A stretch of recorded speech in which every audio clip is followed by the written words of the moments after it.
Hello నమస్తే, నేను journalist YNR. తెలంగాణలో కాంగ్రెస్ సర్కారు ఏడాది పాలన పూర్తి చేసుకుంది, విజయోత్సవాలు జరుపుకుంటోంది. తెలంగాణకు స్వేచ్ఛ వచ్చింది, తెలంగాణకు స్వాతంత్రం వచ్చిందని చెప్తోంది. తెలంగాణ అస్తిత్వంపైన 10 ఏళ్ల పాటు దాడి జరిగింది, దాన్ని మేము మార్చేస్తున్నామని చెప్తోంది. సో తెలంగాణ తల్లి విగ్రహం కూడా మార్చేసింది, తెలంగాణ కోసం కొత్త గేయాన్ని కూడా తీసుకొచ్చింది. వీటన్నిటిపైన వివాదం రేగుతోంది. ప్రస్తుతం మనతో పాటు బీఆర్ఎస్ పార్టీ ముఖ్య నేత, మాజీ మంత్రి, సూర్యాపేట ఎమ్మెల్యే జగదీష్ రెడ్డి గారు ఉన్నారు. పాడ్కాస్ట్లో ఆయనతో మాట్లాడదాం. సార్ నమస్తే. నమస్తే. ఏడాది విజయోత్సవాలు మీకు విజయోత్సవాలు కనిపించట్లేదా? విజయోత్సవాలు లేదా సంబరాలు లేదా సంవత్సరికాలు ఇవన్నీ కూడా మనం ఏదో పైన అధికారంలో కూర్చున్న వాళ్ళము, ఇక్కడ కూర్చున్న వాళ్ళు అనుకోవడం కాదు, ప్రజలు అనుకోవాలి. ఎక్కడైనా ఏ సమాజంలోనైనా ప్రజల వాక్కు కరెక్ట్. ఇవాళ ఈ రాష్ట్రంలో ఏ ఒక్కరైనా కాంగ్రెస్ కార్యకర్తలతో సహా ఈవెన్ మంత్రులు వాళ్ళ అంతర్మదనంలోనైనా ఈ విషయాన్ని అంగీకరిస్తారా? అంగీకరించట్లేదా? సంబరంగా ఉంది అని చెప్పి అంగీకరిస్తే ఒకరిద్దరు ఏదన్నా వ్యక్తిగతంగా లాభపడ్డ వాళ్ళు, వాళ్ళకి ఏమన్నా చెప్పలేం. ముఖ్యమంత్రి, ఉప ముఖ్యమంత్రి, ఒకరిద్దరు దగ్గర ఉన్న మంత్రులు, ఈ వర్గం ప్రజలు సంబరంగా ఉన్నారు. ఇగో ఈ వీళ్ళకు ప్రభుత్వం అనుకున్న పద్ధతిలో పనిచేసింది అనేది చెప్పడానికి ఒక్క ఉదాహరణ ఏమన్నా ఉందా? వాస్తవానికి చెప్పాలంటే ప్రజలు ఒక సంవత్సరం పీడ వదిలింది, ఇంకా 4 ఏళ్ళు భరించాలన్నా అన్న భావన ప్రజలు కనబడుతుంది. అది మీ పర్సెప్షన్. బట్ ప్రజల మాట్లాడుతున్నారు, మీ పార్టీ ప్రజల మేము మాట్లాడుతున్నాం. ప్రతి ఒక్కరు మాట్లాడే స్వేచ్ఛ ఈరోజు దొరికింది, బయటకు వచ్చి ప్రభుత్వానికి వ్యతిరేకంగా మాట్లాడే స్వేచ్ఛను మేము ఇచ్చాం, గతంలో ఇది లేదు అని చెప్తున్నారు. అసలు మీరు ఒకటి స్పష్టంగా నేను అడుగుతున్నా, టీఆర్ఎస్ ప్రభుత్వం వచ్చిన తర్వాత మొదటి సంవత్సర కాలంలో ఒక్కటంటే ఒక కాంగ్రెస్ కార్యకర్త పైన కేసు జరిగిందా? ఒక్కటి చూపిస్తారా? ఫస్ట్ ఇయర్లో లెక్క దించమని చెప్పండి, వాళ్ళ దగ్గర ఉంది కదా. ఎక్కడైనా సెకండ్ ఇయర్ ఎక్కడైనా ఉందా? థర్డ్ ఇయర్ ఎక్కడైనా ఉందా? ఫోర్త్ ఇయర్ ఎక్కడైనా ఉందా? ఆ తర్వాత 6 months ఉందా ప్రభుత్వం? ఫస్ట్ టర్మ్లో ఒక కేసు ఉందా? రెండో టర్మ్ కూడా రండి, రెండో టర్మ్ మొదటి సంవత్సరంలో కేసు ఉందా? ఎప్పుడు రేవంత్ రెడ్డి పిసిసి అధ్యక్షుడై చిల్లర వేషాలు వేస్తున్నప్పుడు ఆ రేవంత్ రెడ్డి మీద ఒకటి ఆయనేమో ఆయన చేసిన చట్ట వ్యతిరేక పనుల వల్ల కానీ అంతకంటే మొదలైంది ఒకటి ఎవరు? తెలుగుదేశం నుంచి రేవంత్ రెడ్డి అని ఆయన మూటలు మోసుకొచ్చి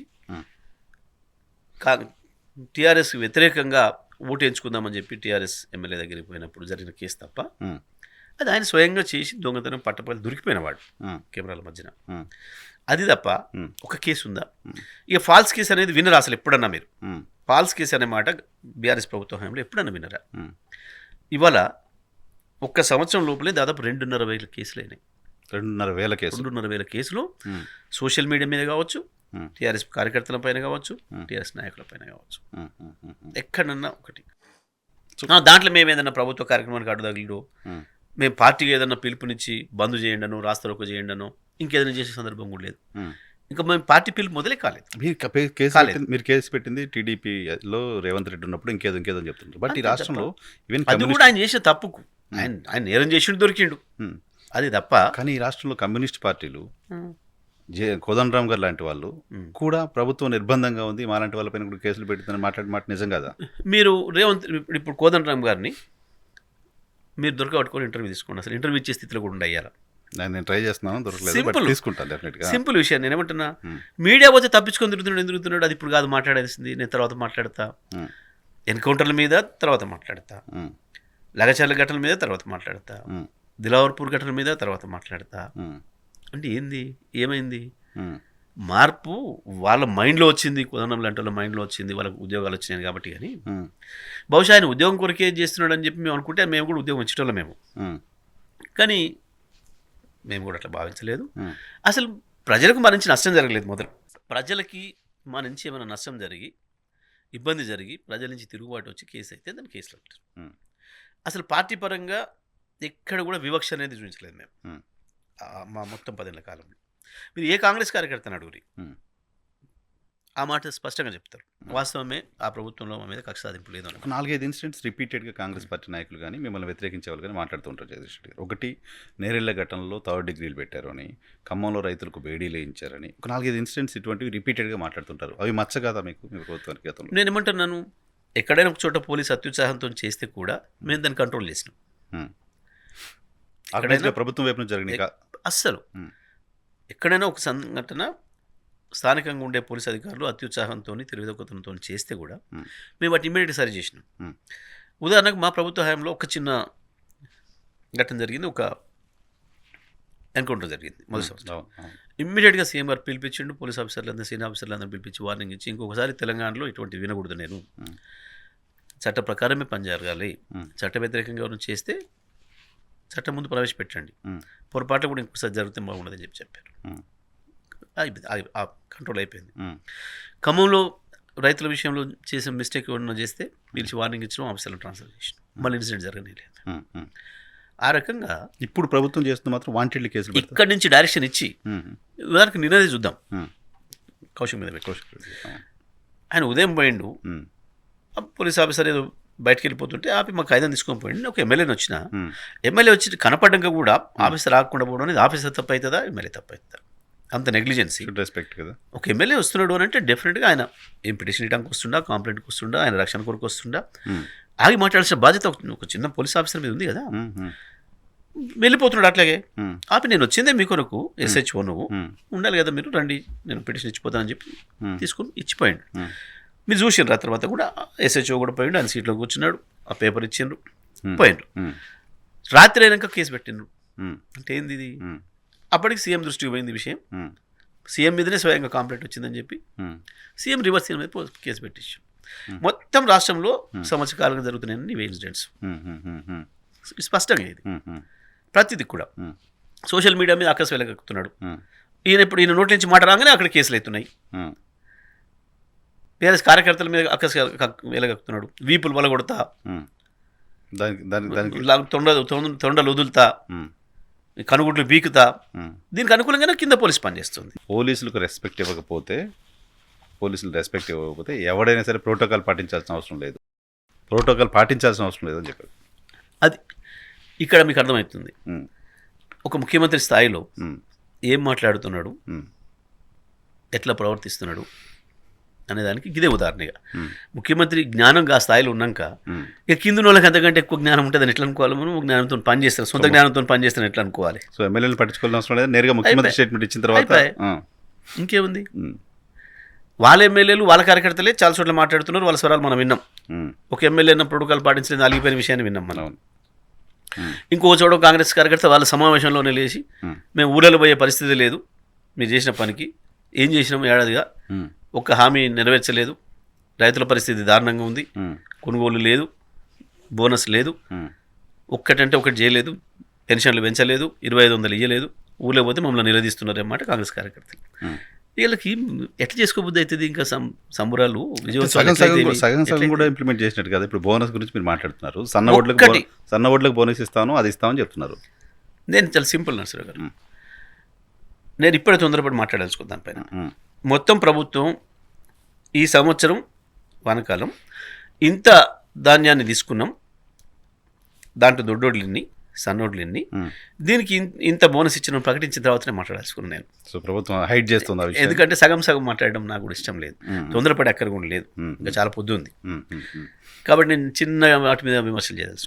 మొత్తం ప్రభుత్వమే అధికారికంగా లెక్కలు తీసుకొని వాళ్ళకాడ నేను సివిల్ సప్లైస్ మంత్రి ఇస్తాడా, అగ్రికల్చర్ మంత్రి ఇస్తాడా, దాని మీదనే మాట్లాడతాను. సో ఇరిగేషన్ మంత్రి ఒక ప్రకటన చేశారు, దాన్ని చెప్తాను నేను. ఇరిగేషన్ మంత్రి చెప్తున్నారు, కాళేశ్వరం నీళ్లు లేకుండా, కాళేశ్వరంలో వాటర్ స్టోరేజ్ చేయకుండా గతంలో ఎప్పుడూ లేనంత ప్యాడీని మనం ప్రొడ్యూస్ చేశాము. ఎంత తెలివితక్కువ మాట అంటే ఇది. ఆయనకి దానికి సంబంధించిన జ్ఞానం పూర్తి లేకపోవడం, ఇందులో సందేహం లేదు. సమాచారం లేకపోవడమా, జ్ఞానం లేకపోవడమా? సింపుల్, మెదక్ జిల్లాలో పండే ప్రతి గింజకి కాళేశ్వరే కారణం కదా. సింపుల్ ఒకటే, మంజీరా తప్ప ఇంకా అసలు వేరే ఏం లేదు అక్కడ. మల్లన సాగర్, అదే మల్లన సాగర్, రంగనాయక సాగర్, కొండపోచమ్మ సాగర్, ఈ 3 కాళేశ్వరం కదా. సింపుల్. అవును. ఇవాళ ఇంకొకటి, ఎల్లంపల్లి నుంచి ఎత్తిన ప్రతి చుక్క కాళేశ్వరమే కదా. మిడ్ మానేర్ కావచ్చు, లోయర్ మానేర్ కావచ్చు, 2 కూడా కాళేశ్వరమే కదా. అక్కడి నుంచి వచ్చిన నీళ్ళే కదా మాకు నీళ్ళు ఇచ్చింది. SRSP నుంచి వచ్చినాయి కావు కదా మాకు. సూర్యాపేట తాలూకా దానికి వచ్చిన నీళ్లు ఆలస్యంగా వచ్చిన, ఎక్కడి నుంచి వచ్చినాయి? Plus ground water. నీ ఎల్లంపల్లి నుంచి అంతకుముందు నువ్వైతే నీళ్ళు ఎత్తలేదు కదా. లేదు, అంతకుముందు 14 ముందు. ఆ తర్వాత మేము కాళేశ్వరంలో భాగంగా మేము దొమ్మిన కాలువలు సొరంగాలు మేము పెట్టిన పంపులతోనే కదా. ఉమ్, బాహుబలి పంపు ప్రపంచంలో అతి పెద్దదైన పంపు బాహుబలి పంపును వాడే కదా నువ్వు ఉమ్, ఉమ్, నీళ్ళు తెచ్చినావు ఎల్ఎండిలోకి ఎంఎండిలోకి ఎల్ఎండి నుంచి వెళ్ళి మలన సాగర్కి ఆ నుంచి వెళ్ళి కొండపచ్చమ్మకి రంగనాయక సాగర్కి ఉమ్, అన్నిటికి తీసుకొచ్చింది కాళేశ్వరమే.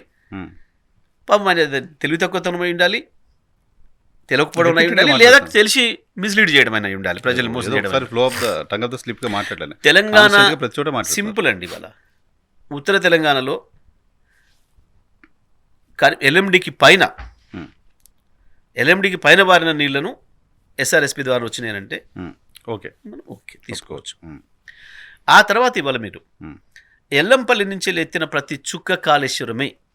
ఓకే. ఈ విషయం ఆయన తెలుసుకోవాలి ఫస్ట్. ఉమ్, ఉమ్, ఉమ్, ఉమ్, ఉత్తమ్ ఉమ్, కాళేశ్వరం అంటే ఆ కాళేశ్వరం ముందర కట్టిన ఒకటే చిన్న బ్యారేజ్ అనుకుంటున్నాడు ఉత్తమ్ గారు. ఉమ్, కాదు, ఉమ్. అది చాలా చిన్నది, ఒకటే పార్ట్. ఇంకా చాలా లక్ష reservoirs కోట్లలో ఉన్నాయి. ఉమ్, 2,500 కోట్ల ఒకటే ఆ పార్ట్. ఉమ్, మిగతాదంతా కూడా అన్ని కాలువలు సొరంగాలు మొత్తం అన్ని లిఫ్ట్లు అన్నీ కూడా కాళేశ్వరమే. ఓకే. ఈ సంగతి ఆయన తెలుసుకోవాలి. సో జనరలైజ్ చేసి మాట్లాడుకుంటా సార్, సెక్షన్స్ వైజ్ మాట్లాడుకుందాం. విద్యార్థులకు ఈ ప్రభుత్వం చేసిన నష్టం ఏంటి, మీకేం కనిపిస్తుంది? అసలు విద్యార్థులకు ఉమ్, ఈ ప్రభుత్వం వచ్చిన తర్వాత ఉమ్, చేసిన లాభం ఒకటి. ఫస్ట్ ఉమ్, వీళ్ళు ఇచ్చిన హామీల ప్రకారం ఉమ్, విద్యార్థులకు ఇచ్చిన హామీలు ఏం నెరవేర్చిండ్రు? ఒకటి, ఉమ్, పిల్లలకు 5 లక్షల రూపాయల కార్డు ఇస్తామన్నారు, ఉమ్, ఇచ్చిండ్రా? లేదు ఉమ్, ఇప్పటివరకు. ఉమ్, ఆడపిల్లలు స్కూటీలు ఇస్తామన్నారు, ఉమ్, కాలేజీ వెళ్ళే పిల్లలకి ఇచ్చిండ్రా? లేదు. ఉమ్, పైగా గురుకుల పాఠశాలల్లో ఇప్పటికి ప్రతిరోజుకు ఒక ఇన్సిడెంట్, ఉమ్. ప్రతిరోజుకు ఒక ఇన్సిడెంట్. అవును, రిపీటెడ్. దాదాపుగా 28-26 మంది పిల్లలు చనిపోయారు ప్రత్యక్షంగా వీళ్ళ నిర్వాహకం వల్ల. Food contamination. అంతే. అంటే ఏంది ఇది? ఫుడ్ కంటామినేషన్ అంటే వీళ్ళు ప్రభుత్వం. కొనుక్కొచ్చింది, వీళ్ళు తీసుకొచ్చిన సమస్య, వీళ్ళు సృష్టించిన సమస్య.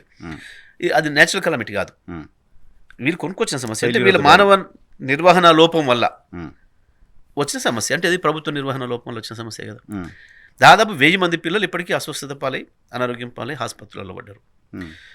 పిల్లల్ని తల్లిదండ్రులు ఇంటికి తీసుకెళ్తున్నారు. వాస్తవం మా ప్రభుత్వం ఉన్నాడు, మా దగ్గరికి ఎంబీబీఎస్ సీట్లకు ఇంజనీరింగ్ సీట్లకు వచ్చుడు కంటే ఒక గురుకుల పాఠశాలలో సీట్ ఇవ్వమని చెప్పి ఎక్కువ మంది వచ్చేవాళ్ళు. చాలా డిమాండ్ ఉండేది. అన్ని గురుకుల పాఠశాలలో సోషల్ వెల్ఫేర్ కావచ్చు, ఎస్టీ వెల్ఫేర్ కావచ్చు, బీసీ వెల్ఫేర్ కావచ్చు, మన ఎనీ రెసిడెన్షియల్ స్కూల్ గంత కాంపిటీషన్ ఉండే అప్పుడు. ఇవాళ సీట్ ఇప్పమని అడిగినోడు లేడు, ఉన్నోళ్ళే సీట్లు ఉన్నోళ్ళు తీసేసుకుని వెళ్ళిపోతున్నారు. మా పిల్లలు బ్రతుకుంటే చాలు, వాళ్ళని అన్నం పెట్టకుండా చంపుతున్నారు అని చెప్పి. ఇక్కడ ఎంత దారుణం అంటే నిన్న చూడండి, నిన్న మహబూబ్నగర్లో వరుస జరిగిన సంఘటనలు, మా నల్గొండ జిల్లాలో దేవరకొండలో వరుస సంఘటనలు జరిగిన చోట మళ్ళీ జరగడం అంటే ఎంత నిర్లక్ష్యంగా ఉంది ఈ ప్రభుత్వం పిల్లల పట్ల. సేమ్ ప్లేస్లో మళ్ళీ రిపీటెడ్ సేమ్ రిపీటెడ్గా జరిగినాయి. అంటే ఒకటే స్కూల్లో విషాహారమే. అంటే ఎంత నెగ్లిజెన్సీ ఉంది గవర్నమెంట్ మీద. గవర్నమెంట్ పిల్లల్ని చంపుకున్నట్టే కదా. ఒక తల్లికి తండ్రికి కూడా పిల్లల్ని చెంపదెబ్బ కొట్టే రైట్ లేదు, మనకు తెలుసు. పిల్లలకు సరైన ఆహారం ఇవ్వాల్సిన బాధ్యత ఉంది, లేకపోతే కూడా క్రైమే. సొంత తల్లిదండ్రులు చేయకపోతేనే క్రైము. ఇక ప్రభుత్వం తీసుకొచ్చి నా దగ్గర పెట్టుకొని మా పిల్లలు అని చెప్పి తల్లిదండ్రుల నుంచి తీసుకొచ్చి పెట్టుకొని ఈ రకంగా విషాహారం ఇచ్చి చంపడం అంటే 100% ఈ ప్రభుత్వం హత్య చేసింది, పిల్లల్ని హత్య చేస్తూ ఉంది. కానీ ఇది ఇక్కడ మనకు కనబడుతుంది. ఇంకోటి ఏంది, నిన్న మన నల్గొండలో నేను దేవరకొండలో విన్న సంఘటన. పిల్లలు 2 రోజుల నుంచి అన్నం తినలేదు, ఆ అన్నం వాసన వస్తుంది, మాకు తినబుద్ధి కావట్లేదని. 3వ రోజు తప్పని పరిస్థితులలో బలవంతంగా తిన్నారు, దాంతో కడుపు నొప్పి వచ్చింది, మళ్ళీ ఆసుపత్రి పాలయ్యింది.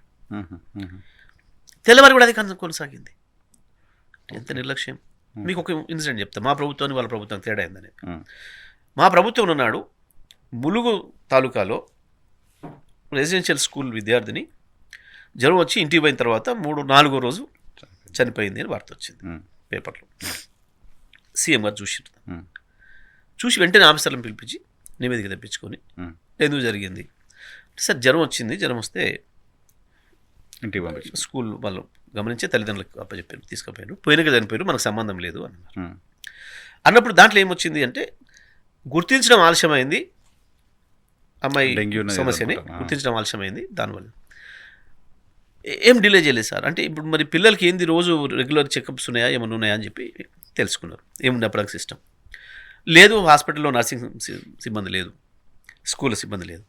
ఇమ్మీడియట్గా ఆర్డర్ ఇచ్చి నాకు నెల రోజుల్లోనే ప్రతి రెసిడెన్షియల్ స్కూల్లో ఒక కాంపౌండర్ నర్సును నియమించాలి, ప్రతిరోజు చెక్ చేయడం అనేది ఆమె డ్యూటీ సీజనల్గా అని చెప్పి పెట్టి ఇమీడియట్గా అమలు చేశారు.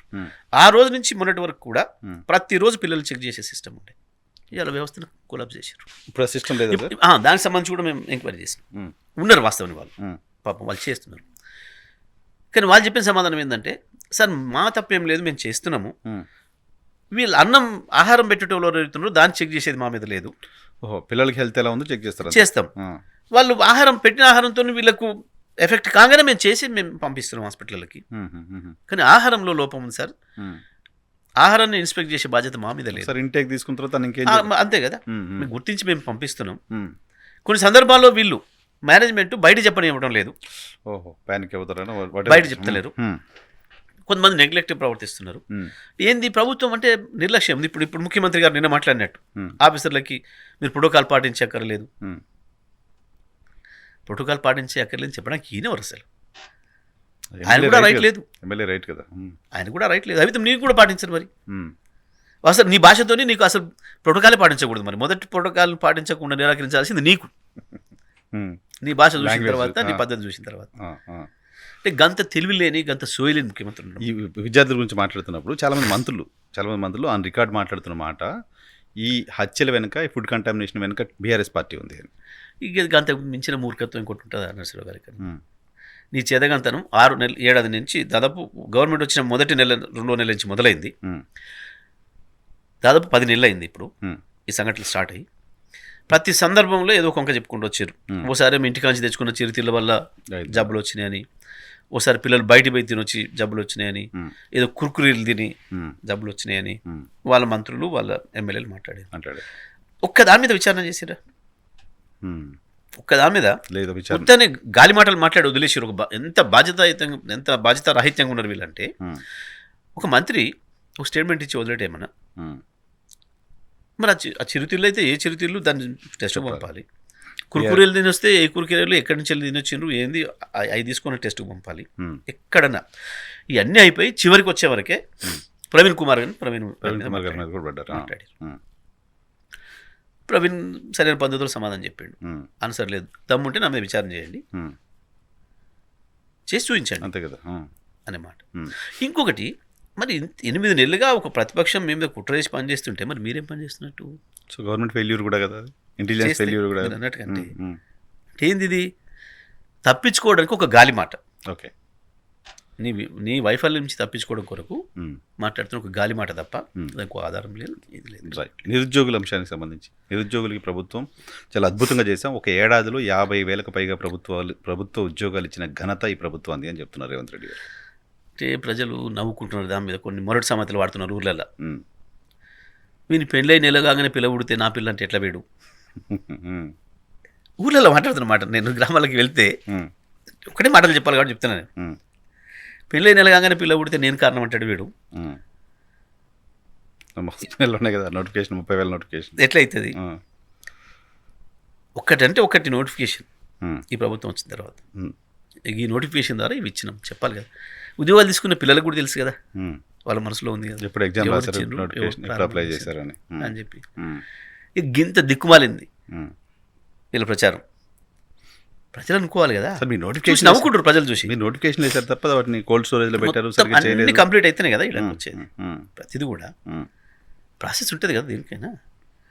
నేనేమంటాను, నువ్వు నీ నోటిఫికేషన్ మొదలు ఏడాదిలో 2 లక్షల ఉద్యోగాలు స్టేట్మెంట్. డిఎస్సీ చేశారు కదా, ఏడాదిలో 2 లక్షల ఉద్యోగాలు వాళ్ళ స్టేట్మెంట్ ఉంది కదా. మొదటి ఏడాదిలో మేనిఫెస్టోలో పెట్టారు. మరి దాని ప్రకారం మేము విఫలమైనది కదా. మేము ఇచ్చిన మీరు లెక్కేసుకున్నా, సో ఆ కలిపి లెక్కేసుకున్నాం 50,000 అయింది వాళ్ళు చెప్తున్నారు ఇప్పుడు. మరి వాళ్ళు చెప్పింది యాక్చువల్లీ వాళ్ళు ఇచ్చిన నోటిఫికేషన్లు మొత్తం కలిపి 12,000కి ఇచ్చిండ్రు. అందులో ఒక 5,000 నింపారు. టీచర్స్ చేశారు, డిఎస్సీ చేసినట్టున్నారు. అంత మించి ఇంకోటి రాలి ఇప్పటివరకు. సో మొత్తం మీరు 10 ఏళ్ల కాలంలో మీరు చెప్తుంది, మీరే క్లెయిమ్ చేసుకుంటుంది 1,50,000 ఉద్యోగాలు, 1,65,000 చేసినాం, అపాయింట్మెంట్లు ఇచ్చినాం, నౌకర్లు ఉన్నారు. ఇంకా 55,000 మేము నోటిఫికేషన్లు ఇచ్చారని చెప్తున్నారు. సో మేము మొదటి ఏడాదిలోనే 50,000 ఇచ్చాం కదా అని ఆయన చెప్తున్నమాట. 10 ఏళ్లలో వాళ్ళు 1,50,000 ఇస్తే నువ్వు ఇస్తున్నది ఎంత?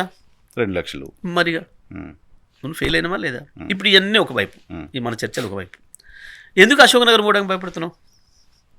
సింపుల్ లెక్కగా ఇక అశోక్ నగర్ నీకు చాలా ఇష్టమైంది, రోజు పోయి నువ్వు కూర్చొని ఛాయ్ తాగేదే కాకుండా మీ అధినాయకుడు రాహుల్ గాంధీ గారిని కూడా తీసుకొచ్చుకొని ఛాయ్ తాపించినావు కదా.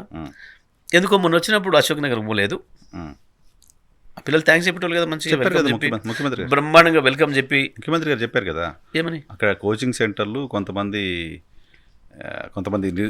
కలిసి చేసిన కుట్ర అది అని. మా ప్రభుత్వం ఉండగా జరిగింది కూడా అదే, మా ప్రభుత్వం కూడా జరిగింది అదే నట్టుగా, మరి ఆనాడు చేసిన దుష్ప్రచారం కూడా అదే నట్టుగా. ఇక గదే కోచింగ్ సెంటర్లు కదా నేను పిలుచుకోపోయింది అంటే ఏంది దాని అర్థం? ఎందుకు అశోక్ నగర్ పోవడానికి భయపడుతున్నాడు? ఇవాళ అశోక్ నగర్లో 4 పిల్లలు కలిసి నిలబడే పరిస్థితి లేని కాడికి ఎందుకు తీసుకొచ్చి 144 శాశ్వతంగా అశోక్ నగర్ వేలాది మంది పిల్లలు నడవాల్సిన చోట ఎందుకు అప్పుడేదా నిర్మానుష్యం చేసినావు? అది ఒకటే చాలు ఆయన ఇచ్చిన ఉద్యోగాలు. సో నిరుద్యోగులు అండరెస్ట్ ఉందా సార్ ఇప్పుడు ఇంకా ప్రభుత్వం పైన, ఈ ప్రభుత్వం పైన? అది నన్ను అడగడం కంటే ఎవరు ముందు మైకి పెడితే బాగా మాట్లాడతారు పిల్లలు. మీ పార్టీ వర్షన్ నేనేమంటున్నా, 1 నుంచి 420 వరకు అన్నీ మోసాలే. మళ్ళీ 420 హామీలు, 420 పని, 420 హామీలు, 420 పని, చీటింగ్. సో నిరుద్యోగులు చీట్ చేశారు. ఒక్కటి అంటే ఒక దాంట్లో కాదు, ప్రతి రంగంలో చీటింగ్. విద్యార్థుల్ని చీటింగ్ చేశారు, నిరుద్యోగుల్ని చీటింగ్ చేశారు. అందుకే భయపడుతున్నారు, నిరుద్యోగులు ఉన్న చోటికి పోవడానికి భయపడుతున్నారు. నిరుద్యోగులే 4 కలవనిస్తలేరు, వాళ్ళు కలిసే పరిస్థితి కూడా లేకుండా చేశారు. ఫ్రెండ్స్ కూడా కలుసుకునే పరిస్థితి చేశారు. ఓకే. కోచింగ్ సెంటర్ ముందర పోయి పాపం హాయ్ అని చెప్పుకోవాల్సిన పిల్లలు ఇవ్వలే, భయపడిపోయి ఇంకెక్కడికో పోయి ఇంకో సెంటర్ పోయి మాట్లాడుకోవాల్సిన పరిస్థితి తీసుకొచ్చేసారు. రైట్. నెక్స్ట్ రైతుల గురించి మాట్లాడుకుంటే, రైతులకు ఏడాది కాలంలో ప్రభుత్వం చేసింది ఏం లేదా? 10 ఏళ్లలో మీరు చేసిన రుణమాఫీ 18,000 కోట్లు అయితే, మేము ఫస్ట్ టర్మ్లోనే ఒకేసారి 19,000 కోట్ల రుణమాఫీ చేసాం, ఈ నెలలో మిగతాది కూడా చేయబోతున్నాం ముఖ్యమంత్రి చెప్తున్నారు. రైతులు వాళ్ళ భాషలో అద్భుతంగా చెప్తున్నారు. వాళ్ళ భాష నేను ఉపయోగించలేను కానీ వాళ్ళదైన పద్ధతుల్లో వాళ్ళ భాషలో రేవంత్ రెడ్డి అంటే ఏంది, ఈ ప్రభుత్వం అంటే ఏంది, ఏం చేసినాం, ఎక్కడ తప్పు జరిగింది, అన్ని విషయాలు చాలా అద్భుతంగా చెప్తున్నారు. సింపుల్. ఎందుకు చేయలేదు? చాలా చేసారు రైతులకు. ఇప్పటికి 3 సార్లు రైతు బంధు కొట్టిండ్రు. చెప్పిన రుణమాఫీలో దారుణమైన మోసం చేసి నా లెక్క ప్రకారం, నాకు నచ్చిన ప్రకారం 10 నుంచి 12,000 కోట్లకు దాటలే రుణమాఫీ. అవునా? 100% ఏమన్నాడు ఫైనాన్స్ సెక్రటరీని, వీళ్ళ ఊకదంపుడు పని అసలు కాదు. ఫైనాన్స్ సెక్రటరీ ఆయన సంతకంతో రిలీజ్ చేయాలి. 32,000 కోట్లు కేవలం 2 లక్షల ఫైనాన్స్ సెక్రటరీ ఆయన సంతకంతో రిలీజ్ చేయాలి. చేయలేదు ఎప్పుడు? మరి మేము శాసనసభలో కూడా నిలయబోతున్నాం. ఈ రోజు వరకు ఫైనాన్స్ డిపార్ట్మెంట్ నుంచి వెళ్ళి రైతులకి వెళ్ళిన డబ్బులు ఎంతమందికి వెళ్ళినాయి కావాలి. ఒకటి క్లియర్, గ్రామాల్లో సరే మీరు పార్టీలో ఏం మాట్లాడుకున్నా గ్రామాల్లో అండరెస్ట్ ఉంది, రుణమాఫీ పైన క్లియర్. అది 2 లక్షల పైన వాళ్ళకే కదా, 2 లక్షల లోపల వాళ్ళకి. నేను ఏమంటున్నా, 40,000 నాకు కాలేదని ముత్తుకుంటున్నాడు, 60,000 నాకు కాలేదని ముత్తుకుంటున్నాడు, 30,000 నాకు కాలేదని ముత్తుకుంటున్నాడు, మా ఇంట్లో 3 ఉంటే ఒకరికి కాలేదని ముత్తుకుంటున్నారు. కుటుంబానికి ఒకరికి చేశారు, అది కూడా ఒకరికి కూడా కాలేదు అని. 3 ఉంటే ఒకరికి అన్నారు, అది కూడా కావట్లేదు. ఇవన్నీ ఎన్నికల ముందు చెప్పలే కదా. ఎన్నికల ముందు ఏం చెప్పినావు నువ్వు? ఇంకా తెచ్చుకోండి రైతులారా, అర్జెంట్గా పోయి తెచ్చుకోండి, రైతన్నలారా నేను 2 లక్షలు చేస్తా. ఎవడు కూడా బుర్రోన్నాడు, ఎవడు కూడా చెప్పాడు అట్లా. ఒక నిజమైన పరిపాలకుడు ఎవడు కూడా అట్లా చెప్పరు. అటువంటి చెత్త మాటలు చాలా మాట్లాడాడు. సో రైతు బంధుకు సంబంధించి ఏంటి? రైతు బంధుకు సంబంధించి ప్రజలు మంచిగా చెప్తారు. నిండియాలు ఇంకా తప్పించుకునే మాటలు మాట్లాడబోతున్నారు వ్యవసాయ శాఖ మంత్రి. రైతు బంధు కంటే బోనసే బాగుంది అంటారు రైతులు. రైతు బంధు కంటే బోనస్ బాగుండదు. రైతు బంధు, రైతు భరోసా ఇచ్చి తీరాలి, బోనస్ ఇచ్చి తీరాలి. అది కూడా సన్నోడ్లకే కాదు, దొడ్డోడ్లకు కూడా ఇచ్చి తీరాలి. మేనిఫెస్టోలో వాస్తవానికి అన్నాడు పెట్టింది, దొడ్డోడ్లకే ఇస్తామని పెట్టిండ్రు క్లియర్గా. దొడ్డోడ్లు అంటే దాని అర్థం ధర ఆ రోజు 183 రూపాయలు ఉంది, దీనికి మేము 500 ఇస్తాము అని రాసిచ్చారు. అది ప్రింటెడ్గా. వ్యవసాయ రంగానికి సంబంధించి చూసుకున్నప్పుడు వీళ్ళు ఇచ్చిన హామీలు 3. ఒకటి రుణమాఫీ, 2 లక్షల వరకు రైతులందరికీ రుణమాఫీ. దానికి సంబంధించి వాళ్ళు ఇచ్చిన లెక్క మొదలు 41,000 కోట్లు. మొట్టమొదలు అన్ని బ్యాంకులను పిలిచి రుణం 2 లక్షల లోపు రుణం ఎంత ఉంది అని చెప్పి అడిగినప్పుడు వాళ్ళు ఇచ్చిన లెక్కలు 41,000. దాన్ని 39,000 అని చెప్పారు క్యాబినెట్లో మాట్లాడినప్పుడు. ఆ తర్వాత 31,000కి శాంక్షన్ తీసుకున్నారు క్యాబినెట్ నుంచి. చివరికి మేము మొదటిసారి మొదలేమో ఒకేసారి అని చెప్పిండ్రు. అది కూడా 9 డిసెంబర్ అని చెప్పిండ్రు. ఆ తర్వాత 100 రోజులు అడిగిండ్రు. ఆ తర్వాత దేవుళ్ళ మీద ఒట్లు పెట్టిండ్రు, రకరకాలు చెప్పిండ్రు. ఆ తర్వాత ఒక రోజు ఇచ్చినాడు 18,000 కోట్లు అన్నారు. కానీ మళ్ళీ అదే ఒక మంత్రి 18,000 కానీ ఇవ్వలేదు, మేము 12,000 కోట్లు రిలీజ్ చేసినాం అని చెప్పి ఆర్థిక మంత్రి చెప్పిండు. చివరికి వచ్చరికి వ్యవసాయ శాఖ మంత్రి మొత్తం ఇయ్యాలకి 6,000 కోట్లు రిలీజ్ చేసినామని చెప్పిండు ఒకసారి. ఆ తర్వాత రూపాయి ఇచ్చినట్టు ఎక్కడ కనపడలేదు.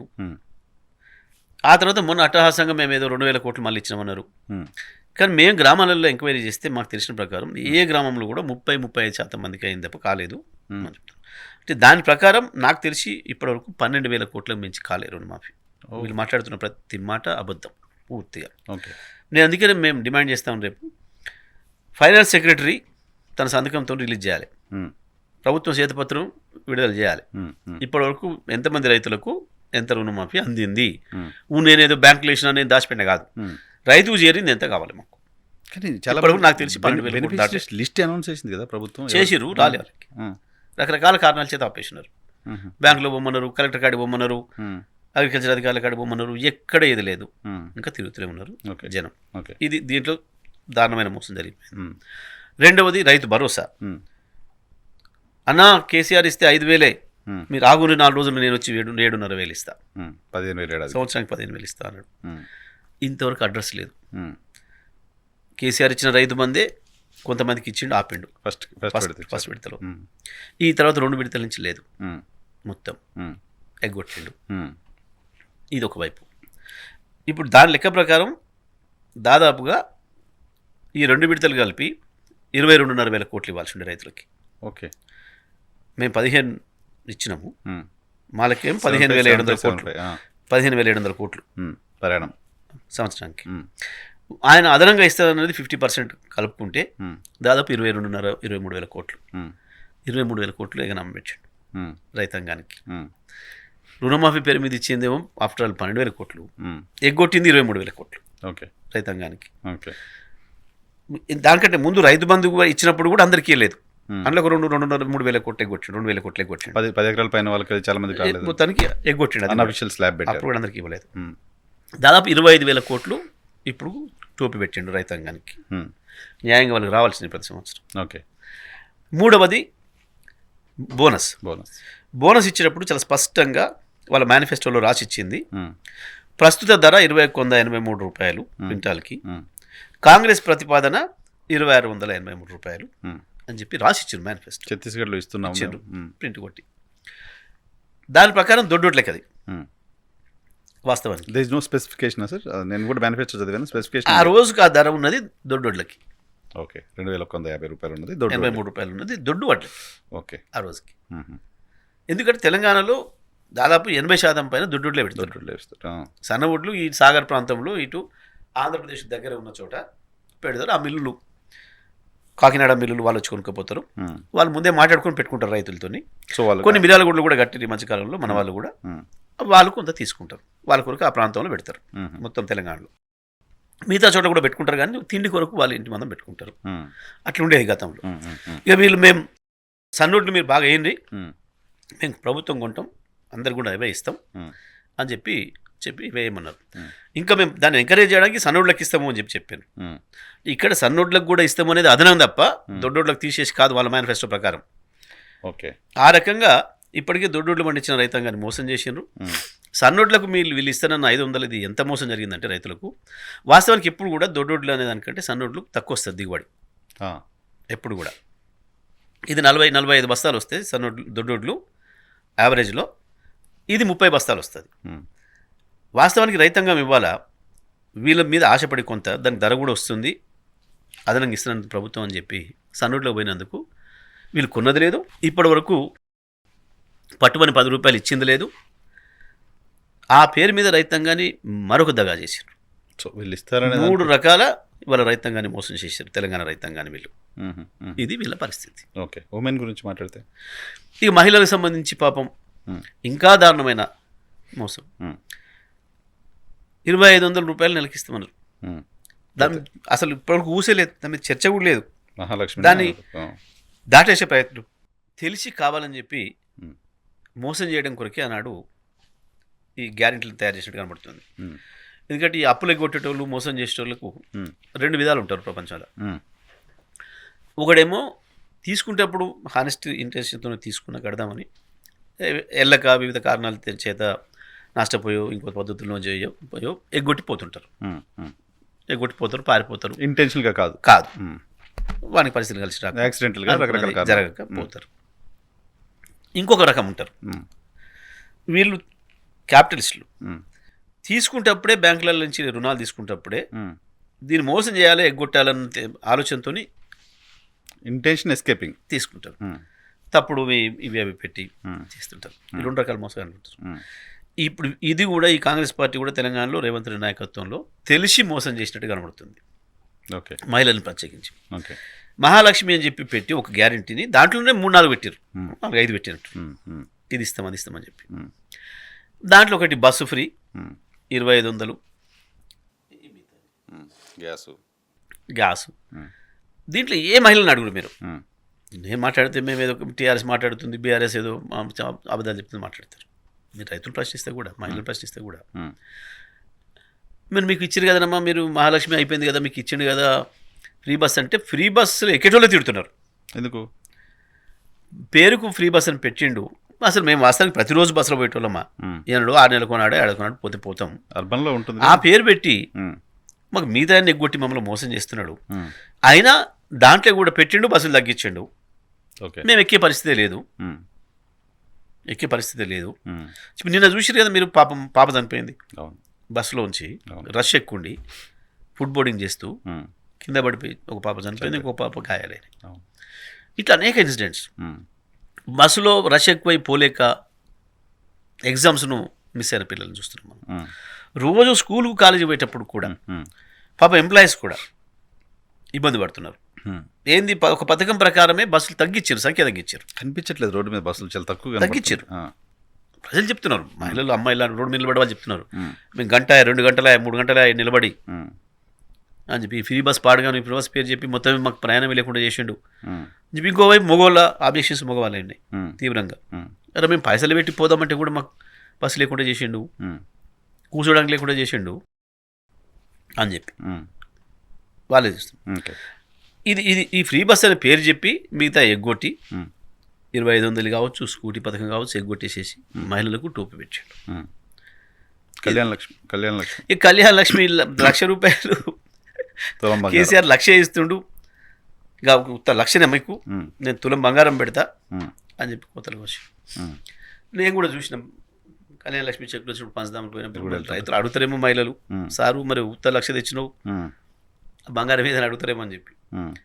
మొదటిసారికి 6 నెలలు 7 నెలల తర్వాత వచ్చినాయి. ఇప్పుడు ఇచ్చినని చెప్పినాం. మళ్ళీ మొన్న ఈ మధ్యన పోయినాం, లేదు బంగారం లేదు, దాన్ని ఊసే లేదు. మాట్లాడితే అడిగితే మహిళలే నవ్వుతున్నారు. ఆయన అన్నిచ్చిండు కానీ ఇది పోయినాడయ్యా. సో వాళ్ళకి క్లారిటీ వచ్చేసింది, వాళ్ళు నవ్వుకుంటున్నారు. నేను అడగంగానే 100-200 మంది ఉంటున్నారు. అబ్బా మరి బంగారం అయితే తెలియదు ఏమనుకోకుండ్రి, మరి ఆయనకి 1,00,000 ఇచ్చిండు, కేసీఆర్ ఇచ్చిన 1,00,000 ఇచ్చిండు. మరి నన్నేం తిట్టుకోవద్దు మీరు, నా హామీ కాదు ఇది, కేసీఆర్ హామీ కాదు. మేము అప్పుడు హామీ ఇచ్చింది నడుస్తుంది. కనీసం చివరికి ఏడిపోయింది తెలుసాలు, ఏదోసారి ఇదన్నీ ఇచ్చిండు అని ఏం చేస్తాం, ఇక ఇది కూడా ఎగ్గొట్టలేదు, ఇంకా 5 మంది ఎగ్గొట్టినట్టు కంపారిజన్ విచిత్రంగా. ఎందుకంటే చాలా వరకు గ్రామీణ ప్రాంతాల నుంచి వచ్చే వాళ్ళు ఉంటారు కాబట్టి, ఇంకా నేను 5 మంది ఎగ్గొట్టినట్టు ఇది కూడా ఎగ్గొట్టలేదు సారు. ప్రజలు ఘాటుకొచ్చారు. అంటే ఇది వీళ్ళకి తెలిసే చేస్తున్నారు. ఇక మనం ఒక్కటి ఎగ్గొట్టినాం ఎట్లా చెడిపోయారు, ఇక రెండోది మాత్రం ఎందుకు ఇవ్వాలి? అన్నీ ఎగ్గొడితే అయిపోయి ఆఖరికి 5 ఏళ్ళు నడుపుకొని పోతే అయిపోయి, 5 ఏళ్ళు నాడు మళ్ళీ మనకి ఏమైనా ఇచ్చేది ఉందా, సచ్చేది ఉందా, ప్రజలు ఓట్లేస్తారా? ఎందుకు సార్ కరెంట్ ఇస్తున్నారు ప్లస్ సిలిండర్లు సబ్సిడీ మీద ఇస్తున్నాం అని చెప్తుంది ప్రభుత్వం అన్నారు. నేను కూడా నమ్మిన వాస్తవం 100%. నేను కూడా నమ్మి నామకంగా నిన్న మహిళలు మాట్లాడుతుంటే చూసినాను చాలా చోట్ల. ₹1 రాలే మాకు గ్యాస్ పేరు మీద ఇప్పటివరకు, రీఎంబర్స్ అవుతుంది, ఇంత మోసం ఏంది? వాస్తవానికి ఈయన ముందే 500 వేసేసి ధర ఏముందో దానికి ఆ మిగతా తీసుకోవాలి. కానీ అట్లా లేదు, మీరు తెచ్చుకోండి, నేను తర్వాత మీ బ్యాంకులో ఇస్తానంట. గతంలో కేంద్ర ప్రభుత్వం స్కీమ్ లాంటిది అంతే. ఇక ఇద్దరు బడేబాయ్ చోటేబాయ్ ఒకటే కదా, ఇద్దరు కలుగురు తర్వాత రీఎంబర్స్ చేస్తానని చెప్పి. సో అయిపోయింది. ₹1 రాలేదు మాకు ఇప్పటికి. ఓకే, మహిళలు మొత్తుకుంటున్నారు. బట్ నిన్న ప్రభుత్వం విజయోత్సవాలు చూసి అక్కడ గ్యాస్ కోసం ఎంతో డబ్బులు రిలీజ్ చేసామని చెప్తుంది ప్రభుత్వం. ఫ్రీ గ్యాస్ కోసం మేము ప్రభుత్వం డబ్బులు రిలీజ్ చేసామని చెప్తోంది. మరి ఇప్పుడు నేను ఏడాది తర్వాత మరి ఏమి ఇస్తున్నాడో చూడాలి గారు. చెప్పడం ఓకే, చెప్పడం చాలా చెప్పిండ్రు. రైతుల రుణమాఫీ మొదటి రోజే అయిపోయిందని ప్రకటించండి ముఖ్యమంత్రి వైరాలో. అవును, కంప్లీట్ చేసామని వైరాలో ముఖ్యమంత్రి పూర్తి అయిపోయింది ప్రకటించి ఇప్పటికి 6 నెలలు. ప్లస్ దీన్ని మిగతా రాష్ట్రాల్లో కూడా కాంగ్రెస్ క్యాంపెయిన్ చేసింది, చెప్పుకున్నారు అడవై. అవును, జరిగిందా? జరగలేదు కదా. సో టెక్నికాలిటీస్ ఉన్నాయి, వాటిని ఫిల్ చేస్తే చేస్తా ఉన్నారు. సరే, రుణమాఫీ సంబంధించి మహిళలు కూడా మోసం చేసినట్టే యాజ్ ఫర్ యూ. 100%. ఓకే అసలు చర్చే లేదు ఓకే దాని మీద. ఓకే. పెన్షన్దారులు ఇక పెన్షన్దారులు పాపం వాళ్ళ శాపనార్థాలు ఇంకా అద్భుతంగా ఉన్నాయి. వాళ్ళ శాపనార్థాలు, వాళ్ళు మాట్లాడే మాటలు పానిట్ల పీనియల్లా వాడముండమయ్యా బెల్లముండమయ్యా ఇటువంటి తిరుగుతున్నారు పాపం కొంత ముసలు. అడిగితే చాలు ఇట్లా 4,000 రూపాయలు పెన్షన్. ఎవరైనా రిపోర్టర్ పోయి అడిగితే 4,000 పాడుగా నువ్వు ఇచ్చిన కేసీఆర్ ఇచ్చిన 2,000 చక్కగా ఇస్తలేడు అని మొత్తుకుంటారు వాళ్ళు. ఎందుకు అది ఎందుకు ఆపుతోంది? అది ఎక్కడ ఆపట్లేదు. అదే దీనికి వెనకాల పెద్ద స్కీమ్ ఉంది వీళ్ళకి. ఇవన్నీ వృధా, ఇవన్నీ ఇచ్చి ప్రజలకి ఇచ్చుడు వృధా. ఇది వీళ్ళకి ఇస్తే లేదు, కమిషన్ రాదు కదా మనకు. పూర్తిగా కమిషన్లు వచ్చే పనులు మాత్రమే ఆలోచన చేసుకుంటున్నారు. ఈ ప్రజలకు మంచి వద్దు. ఎందుకంటే ఇది ఒక మంత్రి అన్నమాట. ఏ ఇంద్రా మేమే ఇబ్బందులు పడుతుంటే మీరు వచ్చి సాగుడుతున్నారు కార్యకర్తల వల్ల. అడు ఏ లేదు వరకు కేసీఆర్ అంతా ఖాళీ చేసిపోయిండు, అందరు పంచిపెట్టిపోయిండు. అంత మంచిపెట్టిపోయిండు. ₹1 ఆడేం వచ్చినట్లేదు మాకు. మేము వేసేస్తుంటే మీరు వచ్చి సాగుడుతున్నారు నన్ను ఒకటే నల్గొండ సంబంధించిన మంత్రి మాట్లాడిన ఆయన కార్యకర్తను పట్టుకొని. ఏంది కేసీఆర్ సంక్షేమ పథకాల మీద ప్రజలకు పంచిపోతున్నాడు. మాకు కమిషన్లు దొబ్బడం కావాల్సిన పద్ధతుల్లో మేము పెట్టుకోవడానికి, బడ్జెట్ పెట్టుకోవడానికి పైసలు లేకుండా చేసిండు. ఇది కేసీఆర్ అప్పు చేసిండు, కేసీఆర్ ఏం లేకుండా చేసిండు, కేసీఆర్ ఖాళీ చేసిండు అని ఏడ్చిన ఏడుపంతా ఇది. ఓకే వీళ్ళకు సంక్షేమ పథకాల అమలు పైన లంకె మీద ఉంటాయి అనుకుని వచ్చినాం. అంటే ఏంది వీళ్ళు రావడమే ఇది ఏందో ఉంది, దోసుకొని తిందామని వచ్చారు. లంకె బిందెలు అనే పదం వాడారు ముఖ్యమంత్రి. మరిగా ముఖ్యమంత్రి మాట్లాడారు, మంత్రులు మాట్లాడారు. అంటే వీళ్ళకి అంతా అక్కడేదో రాసి ఉంది, దీన్ని దొబ్బాలి. రాసి దొబ్బడానికి వచ్చిన దొంగలు తప్ప వీళ్ళు ప్రజల కొరకు ఏందో చేద్దాం, ప్రజలకు హామీలు ఇచ్చి అమలు చేద్దాం అనుకుంటారు వీళ్ళు. ఓకే, అప్పుల గురించి మీరు అవును, అప్పుల గురించి కూడా నేను ప్రస్తావన చేశారు. స్పష్టంగా చెప్పాల్సి. బట్టి విక్రమార్క, నువ్వు ప్రతి సంవత్సరం బడ్జెట్ సమావేశాల్లో పాల్గొన్నావు, మాట్లాడినావు, నీకు అడిగినంత టైం కూడా ఇచ్చినావు. రెండోసారికి వచ్చినప్పటికీ శ్రీధర్ బాబు కూడా ఉన్నాడు శాసనసభలో. అవును, రాష్ట్ర ప్రభుత్వం యొక్క ఆదాయం ఎంత, అప్పు ఎంత ప్రతి సంవత్సరం చదివినావు, నువ్వు బడ్జెట్లో ఆన్ రికార్డు ఉంటుంది, చూసినావు. దాని మీద విమర్శలు చేసినావు, సజెషన్స్ చేసినావు, అన్నీ జరిగినాయి. ఇక మళ్ళీ కొత్తగా నువ్వు ఇప్పుడు ఎందుకు కనిపెట్టినట్టు ఆడేందుకు కేసీఆర్ లేకుండా చేసిండు. అప్పుల ఆదాయ పట్టికనే కదా ప్రతిరోజు నువ్వు అసెంబ్లీలో చెప్పింది, మాట్లాడింది. రేవంత్ రెడ్డి లేడు, ఓకే, ఆయనకంత జ్ఞానం లేదు, అంత పెద్ద దాని మీద ఇది కూడా లేదు, పట్టింపు కూడా లేదు. ఆయన దృష్టి అంతా అక్కడెక్కడ ఉంది, నిధి ఉంది, దీన్ని కొట్టాలి నేను అని చెప్పి అలీబాబా 40 దొంగల లెక్క దాన్ని బద్దలు కొట్టాలి, అట్లా పోయి నేను ఏదో కూర్చోవాలి అని అనుకున్నాడు ఆయన. వేరు, నువ్వు ఉన్నావు కదా సిస్టంలోనే ఉన్నావు కదా, నీకు ప్రతిదీ కూడా నువ్వు మాట్లాడిన రికార్డ్స్ అని ఉన్నాయి కదా అసెంబ్లీలో. సో ఏంటి ఆయన చెప్తుంది, అప్పుడు చెప్పింది ఏంటి, ఇప్పుడు చెప్పింది లేదో కొత్తగా అప్పు ఇంత ఉంది, మేము చేయలేకపోతున్నాం, ఎట్లా మాట్లాడతావు? అదే పెద్ద నేరం. నీకు ఈ రాష్ట్ర ప్రభుత్వం యొక్క ఆర్థిక పరిస్థితి తెలుసుకోకుండానే హామీలు ఇవ్వడం అనేది కూడా ఒక నేరం వాస్తవానికి. ఎవరైనా సరే తెలియదు అనే మాట ఇంకా నేరం. ఆయన రేవంత్ రెడ్డి అయినా కావచ్చు, ఆయన రాహుల్ గాంధీ అయినా తెలియనప్పుడు ఇన్ని హామీలు ఎలా ఇచ్చావు, మరి ఏం చేస్తావు? ఇందులో రాహుల్ కూడా నేరస్తుడు. రాహుల్ కూడా ఈ దేశానికి ప్రతిపక్ష నాయకుడు. అంతే కదా, ప్రభుత్వంకి ఎంత బాధ్యత ఉందో ప్రతిపక్ష నాయకుడికి కూడా అంతే బాధ్యత. ఇవాళ ప్రభుత్వం అంటే కేవలం అధికారం ఉన్న పార్టీ మాత్రమే కాదు, అంతే కదా, ప్రతిపక్షంగా ఉన్న పార్టీలకు కూడా సమానమైన బాధ్యత ఉంటుంది. రాష్ట్ర అభివృద్ధి పట్ల కానీ, దేశ అభివృద్ధి పట్ల కానీ అంతే బాధ్యత ఉంటుంది తప్పకుండా. నీకు తెలిసి ఉండాలి కదా ప్రతి విషయం. సో ఇప్పుడు రాహుల్ గాంధీ కూడా వీళ్ళు రాసిచ్చింది ప్రతిదీ చదువుకుంటూ పోయి ఓ అర్థం లేకుండా ఇవాళ కేసీఆర్ అప్పు చేసిపోయాడు, మేము వేయలేకపోతున్నాం మాట్లాడితే ఏందన్నట్టు అది. అంటే తెలిసి నేను ఒకటే అల్టిమేట్గా చెప్పాల్సిన విషయం, వీళ్ళు హామీలు ఇచ్చినాడే నేను చెప్పిన. మీడియా మిత్రులు వచ్చి అడిగితే కాంగ్రెస్ మేనిఫెస్టో మీద మీరు ఏం మాట్లాడతారు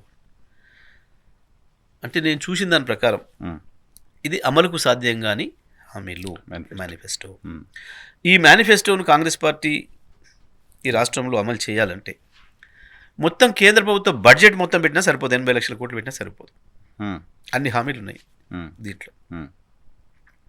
అంటే ఇది కేవలం ప్రజల్ని మోసం చేయడం కొరకు తెలిసి ఇచ్చిన హామీలు తప్ప ఇంకోటి కాదు. వీళ్ళు ఏం ఆలోచనతో హామీలు ఇచ్చినారో కూడా నాకు అర్థమైంది. కొండకు దారం కడదాం, ప్రయత్నం చేద్దాం, వస్తే వచ్చింది, ఇక వచ్చిన తర్వాత పోదు. 5 ఏళ్ళ దానికైతే మనం ఏం చేయలేరు ప్రజలు, చాయిస్ లేదు కదా వాళ్ళకి. వాళ్ళకి అవకాశం లేదు వేరే. ఉమ్, మనం చేయాల్సిందంతా చేసుకొని పోదాం, మన తర్వాత చూద్దాం ఏముంది అని అనుకొని ఇచ్చినట్టు వీళ్ళు. ఉమ్, వచ్చిన తెల్లారి నుంచి తబ్బుక్కున్న ప్రజలు నమ్మి ఓట్లేస్తే ఉమ్, తెల్లవారి నుంచే మోసం చేయడం ప్రారంభిస్తారు. ఉమ్, ఒక్కటి కూడా అమలు చేయరు ఇంట్లో. ఎందుకంటే ఒకటి చేసినా రెండో దాంతో పంచాయతీ వస్తుంది. ఒకటి చేసినా కాబట్టి రెండోది ఎందుకు చేయమంటారు ప్రజలు. ఉమ్, కాబట్టి ఒకటి కూడా చేయరు, ఒకటి కాడనే ఉంచుతారు ప్రజల్ని. ఉమ్, ఒకటి దగ్గరనే కొట్టాడు పెట్టుకుంటాడు చేస్తారు. ఉమ్. ఇక 420 దాకా మాట్లాడడానికి అవకాశం ఇయ్యరు, టైంపాస్ చేసుకుని వెళ్ళిపోతారు. ఇది రాష్ట్రానికి కూడా మంచిది కాదు హామీలని అమలు చేయడం. మీరు ఇప్పుడు 100% మీరు ఇప్పుడు అమలు చేయమని అడగడం కూడా మీ బాధ్యత రాహిత్యం కాదా?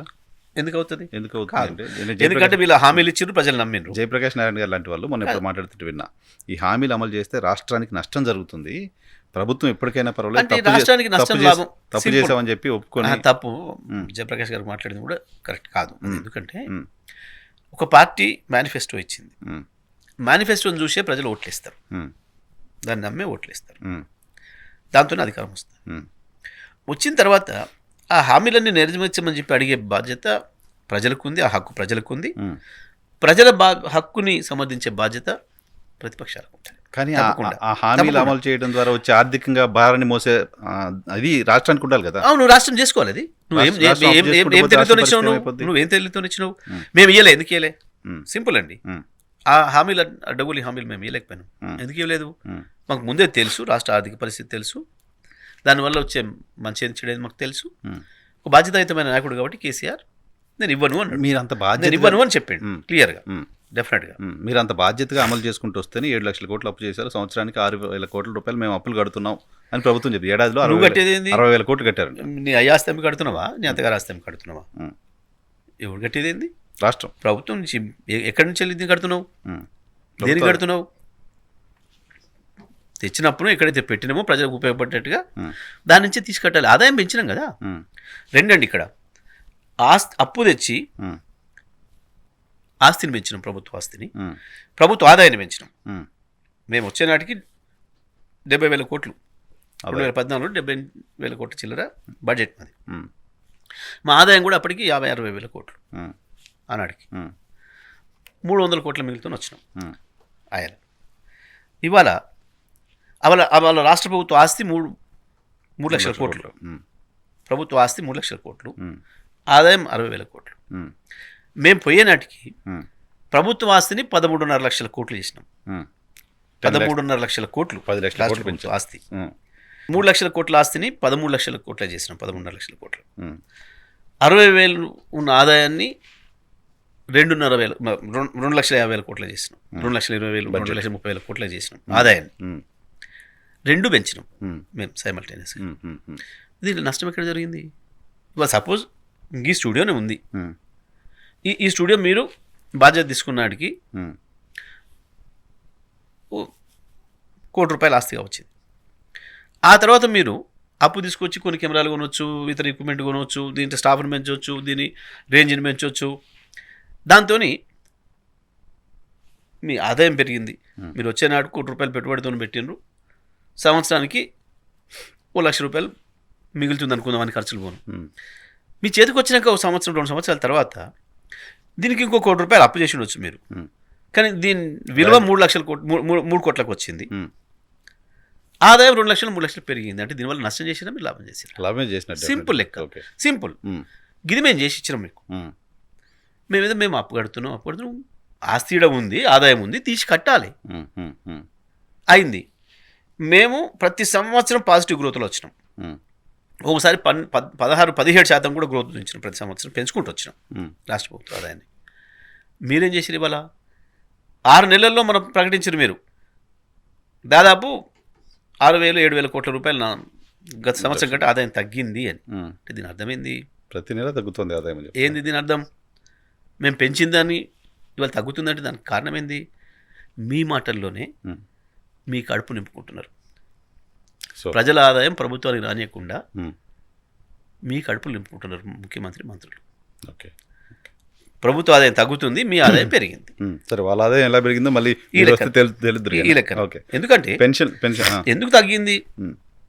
నీకు అంచనా అయింది. వాస్తవానికి నీకు ఈ రోజుకు 2,20,000 కోట్లు ఆదాయం వస్తుంది, 2,30,000 కోట్ల ఆదాయం వస్తుంది. సరే అప్పు రూపైనా ఇతరత్ర ఇంకో 10-20 వేల కోట్లు పెంచుకుంటే బడ్జెట్ను 2.5 లక్షల కోట్లకు 260కి పెట్టుకుంటున్నాం. ఆ రేంజ్లోనే ఉండాలి కదా నీ హామీలు. మోర్ దాన్ దట్ అయిపోయింది కదా. ఆ హామీలు ఆ రేంజ్లోనే ఉండాలి కదా. మేము కూడా కేసీఆర్ గారు కూడా ఇచ్చినాం. మేము ఇచ్చినాం. మేము కూడా పెన్షన్ పెంచుతాం, కానీ సంవత్సరానికి 500 రూపాయలు పెంచుతాం. 4 క్వార్టర్స్. రైతు బంధు మేము పెంచలేము, పెంచుతాం చివరి చెప్పిన మళ్ళీ. అది కూడా సంవత్సరానికి 1000 రూపాయలు పెంచుతాం, అంతకంటే ఎక్కువ పెంచలేము. ఎందుకు చెప్పిండు కేసీఆర్ ఈ మాట? బాధ్యతమైన నాయకుడు కాబట్టి, మన ఆదాయం ఏందో మన ఖర్చు ఏందో తెలుసు కాబట్టి, ప్రజలకు మోసం చేయొద్దు ఎక్కువ హామీలు ఇచ్చి మనం అని చెప్పి మేము అందరం అడిగితే కూడా ఒప్పుకోలేదు. వాళ్ళు చెప్పినప్పుడు మంది ఏం పోయింది చెప్పాలని మా దాంట్లో కూడా వాదన వచ్చింది. వాడు పార్టీ మనం పార్టీ, వాడిచ్చిన దానికంటే మనం 500 ఎక్కువనే ఇస్తామో ఏం పోయింది అని చెప్పి చాలామంది ఆర్గ్యుమెంట్ పెట్టారు మా దాంట్లో. వేలంపాట కాదు కదా. కేసీఆర్ గారు అదే మాట అన్నాడు. అదే వేలంపాట అనే మీ ఇష్టం వచ్చినట్టు మాట్లాడడానికి. నేను చస్తే ఇయ్యా, ఊడిపోయినా సరే నేను మాత్రం హామీలు ఇయ్యా. నేను పని చేద్దాం, ప్రభుత్వంగా అవకాశం ఇస్తే ప్రభుత్వంగా పనిచేద్దాం, ప్రతిపక్షంగా అవకాశం ఇస్తే ప్రతిపక్షంగా పనిచేద్దాం. రాజకీయ పార్టీ అంటే ఎప్పుడు అధికారంలో ఉండాలని రూల్ ఉందా మనం? ఓకే, బాధ్యతతో హామీలు ఇవ్వాలనేది పాయింట్ అనేది ఇంత స్పష్టంగా చెప్పిండు మాకు. ఓకే, అంటే ఒక బాధ్యతాయుతమైన నాయకుడు చేయాల్సిన పద్ధతుల్లో కాంగ్రెస్ పార్టీ పనిచేయలేదు. బట్ కాంగ్రెస్ పార్టీ కేవలం రేవంత్ రెడ్డి మాత్రమే కదా సార్. కాంగ్రెస్ పార్టీ ఒక మేనిఫెస్టో, కమిటీ, కేంద్ర నాయకత్వం, కథ కమావిష్ చాలా ఉంటుంది కదా. కొత్తగా ఈ రాష్ట్రంలో మాత్రం హామీలు ఇచ్చిన పార్టీ కాదు కదా. 100% యు ఆర్ రైట్. నేను అందుకే అంటున్నా, ఈ తప్పులో ఈ నేరంలో రాహుల్ గాంధీ కూడా భాగస్వామ్యం ఉంది. ఎందుకంటే వీళ్ళు ఏం చేసినా తెలివితక్కువతనంతోనో అజ్ఞానంతోనో అధికారంలో రావాలని ఆతృతతోనో చేసినా, అంత పెద్ద నాయకుడు, ఈ దేశానికి నాకు అవకాశం ఇవ్వండి అని చెప్పి ప్రజలను అడిగి తిరుగుతున్న నాయకుడు 10 సంవత్సరాలుగా, ఆయనకు టీం ఉండాలి, ఆర్థికవేత్తల టీం ఉండాలి, ఎక్కడ ఈ హామీలు ఇవ్వాలి, ఏది ఇవ్వకూడదు, ఇచ్చేది అమలుకు సాధ్యమయ్యేదేనా. మరి నేను మాట్లాడొస్తున్నా కదా, వాళ్ళు మాట్లాడేదైతే వేరు, నేను కూడా మాట్లాడొస్తున్నా కదా అన్న సో ఉండాలి ఆయనకి, దేశాన్ని నడిపే నాయకుడిగా. కానీ అది ఎందుకు ఆయన కూడా లోపించింది, దురదృష్టం. ఓకే, లేదు ఆయన బలహీనమైనట్టున్నాడు. 100% ఆయన బలహీనమైంది వీళ్ళ ముందట. ఇన్ని హామీలు. ఇంకోటి ఏమైంది, ఇవాళ కేవలం మహారాష్ట్ర ఎట్టి పరిస్థితిలో గెలుస్తుంది అనుకున్న మహారాష్ట్ర, హర్యానాలో ఓడిపోవడానికి ప్రధానమైన కారణం ఆంధ్రప్రదేశ్, తెలంగాణ, కర్ణాటకలు. ఇక్కడ వీళ్ళు ఫెయిల్యూర్స్, వీళ్ళు ఏదైతే హామీలు ఇచ్చి ఫెయిల్ అయినరో, గ్యారంటీలు ఇచ్చి అవి అక్కడ బాగా ప్రతిపక్షం వాడుకుంది, అమలు చేయలేదు అనేది.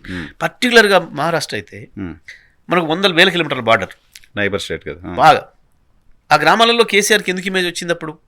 స్కీమ్స్ అంతగానో ఇమేజ్ వచ్చింది. మహారాష్ట్ర పోతే ప్రజలు తెలంగాణ కంటే ఎక్కువ అద్భుతంగా స్వాగతించారంటే మనం అమలు చేసిన పథకాలు, మన 24 గంటల కరెంటు, మన రైతు బంధు, మన రైతు బీమా, మన కళ్యాణ లక్ష్మి, ఇవన్నీ కూడా వాళ్ళు ఇంప్రెస్ చేసినాయి బాగా. ఎందుకంటే ఊర్లు, గ్రామాలు కలిసి ఉంటాయి, మాట్లాడుకుంటూ. ఒక్కొక్క గ్రామంలో కొన్ని అవతల వైపు వార్డులు ఉంటాయి, కొన్ని మనవి ఉంటాయి. ప్రజలకు అక్కడ ఇచ్చిపుచ్చుకునే సంబంధాలు ఉంటాయి, 2 భాషలు మాట్లాడతారు చాలా గ్రామాలలో, బార్డర్లో బాగా. అది వెళ్ళిపోయింది బాగా. నిన్న మళ్ళీ మహారాష్ట్ర ఎన్నికలు వచ్చినప్పుడు స్పష్టంగా అర్థమైపోయింది, కరెంటు ఉండట్లేదు, రైతు బంధు కొట్టినరు, రూల్ మాఫీ పేరు మీద ఇచ్చిన హామీ మోసం చేసిండ్రు, మహిళలకు ఇస్తాను 2500 ఇవ్వలేదు, అసలు వచ్చే పెన్షన్ చక్కగా ఇస్తలేడు నెల. ఇవన్నీ వెళ్ళిపోయినాడు. దాని ప్రభావం మామూలుగా పడలేదు. అవతల వాళ్ళు వాడుకుంటారు కదా రాజకీయ పార్టీ, వాడుకుంటుంది కదా, అది దెబ్బ జరిగింది.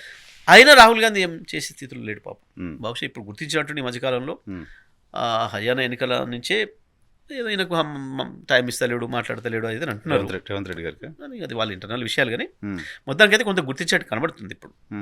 వీళ్ళు మోసం చేసిర్రు అక్కర్లేదు. ఎందుకంటే ఖర్గే గారు కూడా ఒక మాట అన్నారు, ఈ ఆచరణ సాధ్యంగానే హామీలు ఇవ్వకండి అనే మాట మన మహారాష్ట్ర మాట్లాడారు. అంటే బహుశా దీన్ని గుర్తించారు. తెలంగాణ, కర్ణాటకలో జరిగిన నష్టాన్ని గుర్తించారు వాళ్ళు అని అనుకుంటున్నాను నేను. ఓకే, మీ జిల్లాకు సంబంధించిన ఇష్యూకి వస్తే, మీ జిల్లాలో 10 ఏళ్ళు మీరు మంత్రిగా ఉన్నారు, పవర్ మంత్రిగా ఉన్నారు. యాదాద్రి పవర్ స్టేషన్ సంబంధించి అది నల్గొండ జిల్లాకు ఒక వెల్త్గా మాట్లాడుతూ వచ్చారు. దాన్ని అప్పుడు కాంగ్రెస్ పార్టీ అపోజ్ చేసింది. అవసరమైతే నేను వచ్చిన తర్వాత రద్దు చేస్తామని కూడా కోమటిరెడ్డి గారు మాట్లాడి గుర్తుంది నాకు. బట్ ఇప్పుడు మనం ఇంటర్వ్యూ చేస్తున్న టైంకి ముఖ్యమంత్రి గారు అక్కడికి వెళ్తున్నారు. దాన్ని 800 మెగావాట్ల పవర్ని ప్రారంభోత్సవం చేయబోతున్నారు యూనిట్ని. సంతోషం, నేను గర్వపడుతున్నా. మేము ప్రారంభించింది అమల్లోకి రావడం, రాష్ట్రానికి సేవలు అందించడానికి. కాంగ్రెస్ పార్టీ కరెంటు కొనడంలో ఫెయిల్ అవుతుంది, కరెంట్ ఇవ్వడంలో ఫెయిల్ అవుతుంది. అట్లీస్ట్ మా యాదాద్రి కేసీఆర్ బ్రెయిన్ చైల్డ్ ఏదైతుందో అది కొంత రాష్ట్ర ప్రభుత్వానికి సేవలు అందించడానికి అవకాశం వచ్చినందుకు నేను సంతోషపడుతున్నాను. ఉమ్. సందేహం ఏం లేదు. చేయాల్సిన అభివృద్ధి అనేది డెఫినెట్గా జరగాల్సింది. కొనసాగాల్సిన ప్రక్రియ ఉమ్. తప్పకుండా. ఎవరు చేసినా రాష్ట్ర ప్రభుత్వంగా కేంద్రమైన రాష్ట్రమైన ప్రభుత్వాలు కొనసాగించాలి. ఉమ్. కానీ వీళ్ళే ఒక అపరిపక్వతతోని, అజ్ఞానంతో, ఒక మూర్ఖత్వంతో ఉమ్. బాధ్యతరాహిత్యంగా యాదాద్రి మీద అట్లా మాట్లాడి కాళేశ్వరం మీద అట్లా మాట్లాడి కేసులు కూడా వేసినట్టు. కాళేశ్వరంని వాడుకుంటూ కూడా ఇవాళ మళ్ళీ కాళేశ్వరం లేకుండా నీళ్ళు ఇచ్చినామని ఒక తెలివి తక్కువ మాటలు. ఉమ్. ఇలా బహుశా యాదాద్రి కూడా అట్టే మాట్లాడతారు. ఉమ్. గమ్మత్ ఏంటంటే ఉమ్. మా జిల్లా మంత్రి ఎంత సిగ్గులేనోడు అనడానికి ఉమ్. 100 సార్లు చెప్పిండు ఉమ్. దీన్ని రద్దు చేస్తా నేను వచ్చినాక అని చెప్పి. ఉమ్. రద్దు చేయించడం మాత్రం ఆయనతో కాదని సంగతి నాకు తెలుసు. కానీ ఉమ్. కనీసం మరి ఇలా పోకుంటూ ఉండాల్సిండే ఆడికి. Yes, నా పరువు అవుతుంది, నేను రద్దు చేస్తా అంటేని ఉమ్. అని చెప్పి ఆడికి పోకుంటుంటాడు అనుకున్నా నేను. ఉమ్. పెద్ద పేపర్లో కానీ ఇంత పెద్ద యాడ్స్ చేసుకున్నాడు. ఆ. ఇక గది ఆయన క్యారెక్టర్, ఉమ్. ఆయన మాట మీద నిలబడే విధానం గది ఆయన క్యారెక్టర్. గది ఎందుకు అప్పుడు అపోజ్ చేస్తుంటారు సార్ వాళ్ళు? నేను చెప్తే కదా, అజ్ఞానం, మూర్ఖత్వం, ఉమ్. బాధ్యత లేనితనం, ఉమ్. రాష్ట్ర అభివృద్ధి పట్ల ప్రజల పట్ల సోయిలేనితనం, ఉమ్. జిల్లా అభివృద్ధి పట్ల సోయిలేనితనం, ఉమ్. అంతమించి ఏం లేదు. చెప్పండి, చాలా కాన్షియస్గా చెప్పారని కాంగ్రెస్ పార్టీని ఒప్పించి నేను దీన్ని రద్దు చేయిస్తాను అని చెప్పాడు. చాలా కాన్షియస్గా చెప్పారు. అవి బహుశా ఇప్పుడు మనం ఆ మాట అడిగితే మీరు ఇంటర్వ్యూ పోయి నేను ఆయన కాన్షియస్ లేకుండా మాట్లాడినా అంటాడేమో. ఎందుకంటే ఆయన ఎప్పుడు కాన్షియస్లో ఉండట్లేడు అనేది బాగా ఈ మధ్యన వినపడుతున్న మాట. చుట్టుపక్కల వాళ్ళు మాట్లాడుతుంది కూడా పొద్దుగాల నుంచెల్లే వేరే ట్రాన్స్లోకి వెళ్ళిపోతున్నాడు, హోస్ట్లో ఉండట్లేడు కొంచెం అని మాట్లాడుతున్నారు. అంటే అంత అడిక్ట్ అయిపోయినాడు అని. బహుశా దానివల్లనే కావచ్చు ఇవన్నీ కూడా. సో ఒక డెకేడ్ పాటు ఒక మొత్తం జిల్లాని హోల్డ్ చేస్తూ జిల్లాని డెవలప్మెంట్ పైన పనిచేసే అవకాశం మీకు దొరికింది. డెకేడ్ ఉన్నారు మొత్తం ఉమ్మడి జిల్లాకి. డెఫినెట్గా గొప్ప ఆపర్చునిటీ. నల్గొండ జిల్లా చరిత్రలో నాకు తెలిసి ఎవరికి రాలే. 2-3 మంత్రులు ఎప్పుడు ఉంటూ ఉండాలి, మీరు ఒక్కలే ఉన్నారు. Continuous process. సో ఆ ప్రాసెస్ని మొత్తం ప్రభుత్వం ఇప్పుడు కంటిన్యూ చేస్తుంది అనుకుంటున్నారా? ఏమన్నా అబ్స్ట్రక్షన్స్ పెట్టి? చాలా నాశనం చేస్తుంది, చాలా అంటే చాలా. సరే ఈ మేము 90% పైన పూర్తి చేసిపోయినాం, ఇక చేయక తప్పని పరిస్థితి ఉంది. ఇంకోటి ఏంటంటే వీళ్ళది కాదు పూర్తిగా. ఓకే, సరే రాష్ట్ర ప్రభుత్వం కంట్రోల్ అయినప్పటికీ కూడా కార్పొరేషన్స్ కంపెనీస్ కాబట్టి కంప్లీట్ చేసినాయి. ఇంకోటి ఏంటంటే పైన అప్పులు ఇచ్చిన వాళ్ళు ఊరుకోరు, కేంద్రం కూడా ఊరుకోదు, కోర్టు కూడా ఊరుకోవు. ఇంత పెద్ద ఎత్తున ఇంత పెట్టుబడి పెట్టి 20-25 వేల కోట్లు ఫ్రూట్స్ వచ్చే ఖర్చు పెట్టి ఫలితాలు వచ్చే టైంకు నువ్వు ఆపుతానంటే కూడా ఒప్పుకోరు. కాబట్టి వీళ్ళకి అవసరం కూడా ఉంది కాబట్టి పూర్తి చేస్తున్నారు. కానీ చాలా రోడ్లు కావచ్చు ఇతర ఇవన్నీ కూడా మేము ఆ రోజు శాంక్షన్స్ ఇచ్చినవన్నీ కూడా క్యాన్సిల్ చేసి, పర్టికులర్ సూర్యాపేట తీసుకుంటే కూడా ఇక డెవలప్మెంట్ విషయానికి పథకాల విషయానికి వచ్చినప్పుడు సూర్యాపేట కాన్స్టిట్యున్సీ కావచ్చు, జిల్లా కావచ్చు, మండలం జిల్లా కావచ్చు, కొత్త ఒక్కటి తీసుకురాలి. 2 మంత్రులు కూడా కొత్త పథకం అనేది ఏడాదిలో ఒక్కటంటే ఒకటి తీసుకురాలి. పైగా పాతవే ఆనాడు నేను కేసీఆర్ గారిని ఒప్పించి తీసుకొచ్చిన పథకాలు కావచ్చు, అభివృద్ధి కార్యక్రమాలు రద్దు చేసిన రాగానే చాలా రోడ్లకు సంబంధించి మేము 10 సంవత్సరాల వేగంగా ఇంకా కొంత మిగిలిపోయినాయో, కొత్తగా వచ్చిన కాలనీలకు పట్టణాలలో ఎక్స్టెన్షన్ కొరకు ఇచ్చినాయో వాటిని రద్దు చేశారు. సూర్యాపేటకు స్పోర్ట్స్ స్కూల్ తీసుకొచ్చినాను నేను. దానికి అమౌంట్ శాంక్షన్ చేయించిన, జీవో కూడా తీసుకొచ్చిన. అది లేదు, అతిగతి లేదు. మాకు మహిళా పాలిటెక్నిక్ కాలేజ్ ఉంటుంది, ఆ బిల్డింగ్ కూలిపోతుంది, మొత్తం పిల్లలు ఉండే పరిస్థితి లేదు. దానికి కొత్త బిల్డింగ్ శాంక్షన్ తీసుకొచ్చిన, దాని మీద కూడా ఇంతవరకు లేదు, అది కూడా రద్దు చేసేసారు. కొన్ని ప్రధానమైన రోడ్లు ఉండే, రోడ్లు కూడా శాంక్షన్ తీసుకొచ్చిన 50 కోట్లతో టౌన్లో అవి కూడా రద్దు చేశాను. అట్లా అన్ని చోట్ల అది పని చేసుకోవడం. అది నల్గొండ కావచ్చు, అది సూర్యాపేట కావచ్చు, అది యాదాద్రి భువనగిరి కావచ్చు, జిల్లాలో కావచ్చు, నియోజకవర్గం. మంత్రి రోడ్లు బాగున్నాయి. సో అదే పాపం కొత్తగా తెచ్చింది ఏం లేదు, పాతే మాత్రం పోయినాయి ఆయన నాయకత్వం. అంతే. ఇప్పుడు మాట్లాడుతాడో సోయి లేకుండా మాట్లాడడం తప్ప. గిది నేను ఏమంటానంటే, నేను అనడం కాదు, నేను చేస్తే విమర్శ కదా. మీరు ఎవరైనా పోయి ప్రశ్న వేయండి, మీరు మీ మార్కు ఇప్పటివరకు ఈ సంవత్సర కాలంలో ఒకటి గిదేమని తెచ్చిండ్రా అని చెప్పి నువ్వు చెప్పుకోవడానికి ఏం లేదు. బ్రాహ్మణ వెల్లంలో ప్రాజెక్ట్ గురించి, బ్రాహ్మణ వెల్లంలో మేము పూర్తి చేసేసి నీళ్ళు పోయించిపోయినాం. నేను అదే ఇలా అయిపోయినాక రేపు మాట్లాడదాం అనుకుంటున్నాను. నల్గొండ పోయి నేను నీళ్ళు పోయించిపోయినాం, దానికి సంబంధించిన వీడియోలు కూడా ఉన్నాయి. నీళ్ళు ఉత్తాన్ని మాయ చేసి పోయలేం కదా. మొత్తం టనల్ పూర్తి కావాలి, పంపులు ఫిట్ చేయడం కావాలి, కనెక్షన్ కావాలి, కరెంట్ కనెక్షన్ అంతా అయితే కదా నీళ్ళు పైకి వచ్చేది. అది మేము చేయించిపోయినాం. వీళ్ళు కొత్తగా చేస్తుంది ఏంది నాకు అర్థం కాలేదు. దానికోసం వాస్తవానికి ముఖ్యమంత్రికి తెలియకనా మిస్గైడ్ చేసిరా లేదా ఆయన కూడా అది పట్టింపు లేదా తెలియదు. కానీ వాస్తవానికి అటువంటి మళ్ళీ చేయకూడదు. మేము ఆ ప్రభుత్వంలో చేసేస్తే కొత్తగా చెట్లు కొట్టి ఆడున్న కరెంట్ లైన్లు బీకేసి, ఇది బీకేసి, అది బీకేసి, వాటిని కూడా దాంట్లో కూడా పెద్ద స్కామ్ ఉంది, అది తర్వాత మాట్లాడతా. ఓకే. చేసుకుంటున్నారు. మేము చేసిపోయింది, పూర్తి చేసిపోయింది మేమే. Okay okay. ఏడాది కాలంగా ప్రభుత్వం ఏం చేసింది అనేది మాట్లాడుకున్నాం. ఇప్పుడు ఏడాది కాలంగా ప్రతిపక్షం ఏం చేసింది? ఏడాది కాలంగా ప్రతిపక్ష నేత ఎక్కడ ఉన్నారు? ఏడాది కాలంగా ప్రతిపక్ష నేత ఎందుకు బయటకు రావట్లేదు? ప్రతిపక్ష పార్టీగా బీఆర్ఎస్ అద్భుతమైన పర్ఫార్మెన్స్ ఇచ్చిందనే సంగతి అందరికీ తెలుసు, ప్రజలందరికీ. బహుశా భారతదేశ చరిత్రలో ఏ రాజకీయ పార్టీకి రానటువంటి ఒక అద్భుతమైన అవకాశం, ఒక నమ్మకం ప్రజలకి బీఆర్ఎస్ పార్టీ మీదే ఉందని చెప్పడానికి ఉదాహరణ మా తెలంగాణ భవన్. మీరు ఎప్పుడు చూసినా ప్రజలు తండోపతండాలుగా వస్తున్నారు. ప్రభుత్వం నుంచి జరుగుతున్న నష్టానికి మా దగ్గర రక్షణ దొరుకుతుందని, ఆశ్రయం దొరుకుతుందని, మా నుంచి న్యాయం జరుగుతుందని మేము కొట్లాడుతామని వాళ్ళ తరఫున. ఇంత విశ్వాసం ఇచ్చిన పార్టీ బహుశా భారతదేశ రాజకీయ చరిత్రలో కేవలం బీఆర్ఎస్ పార్టీ.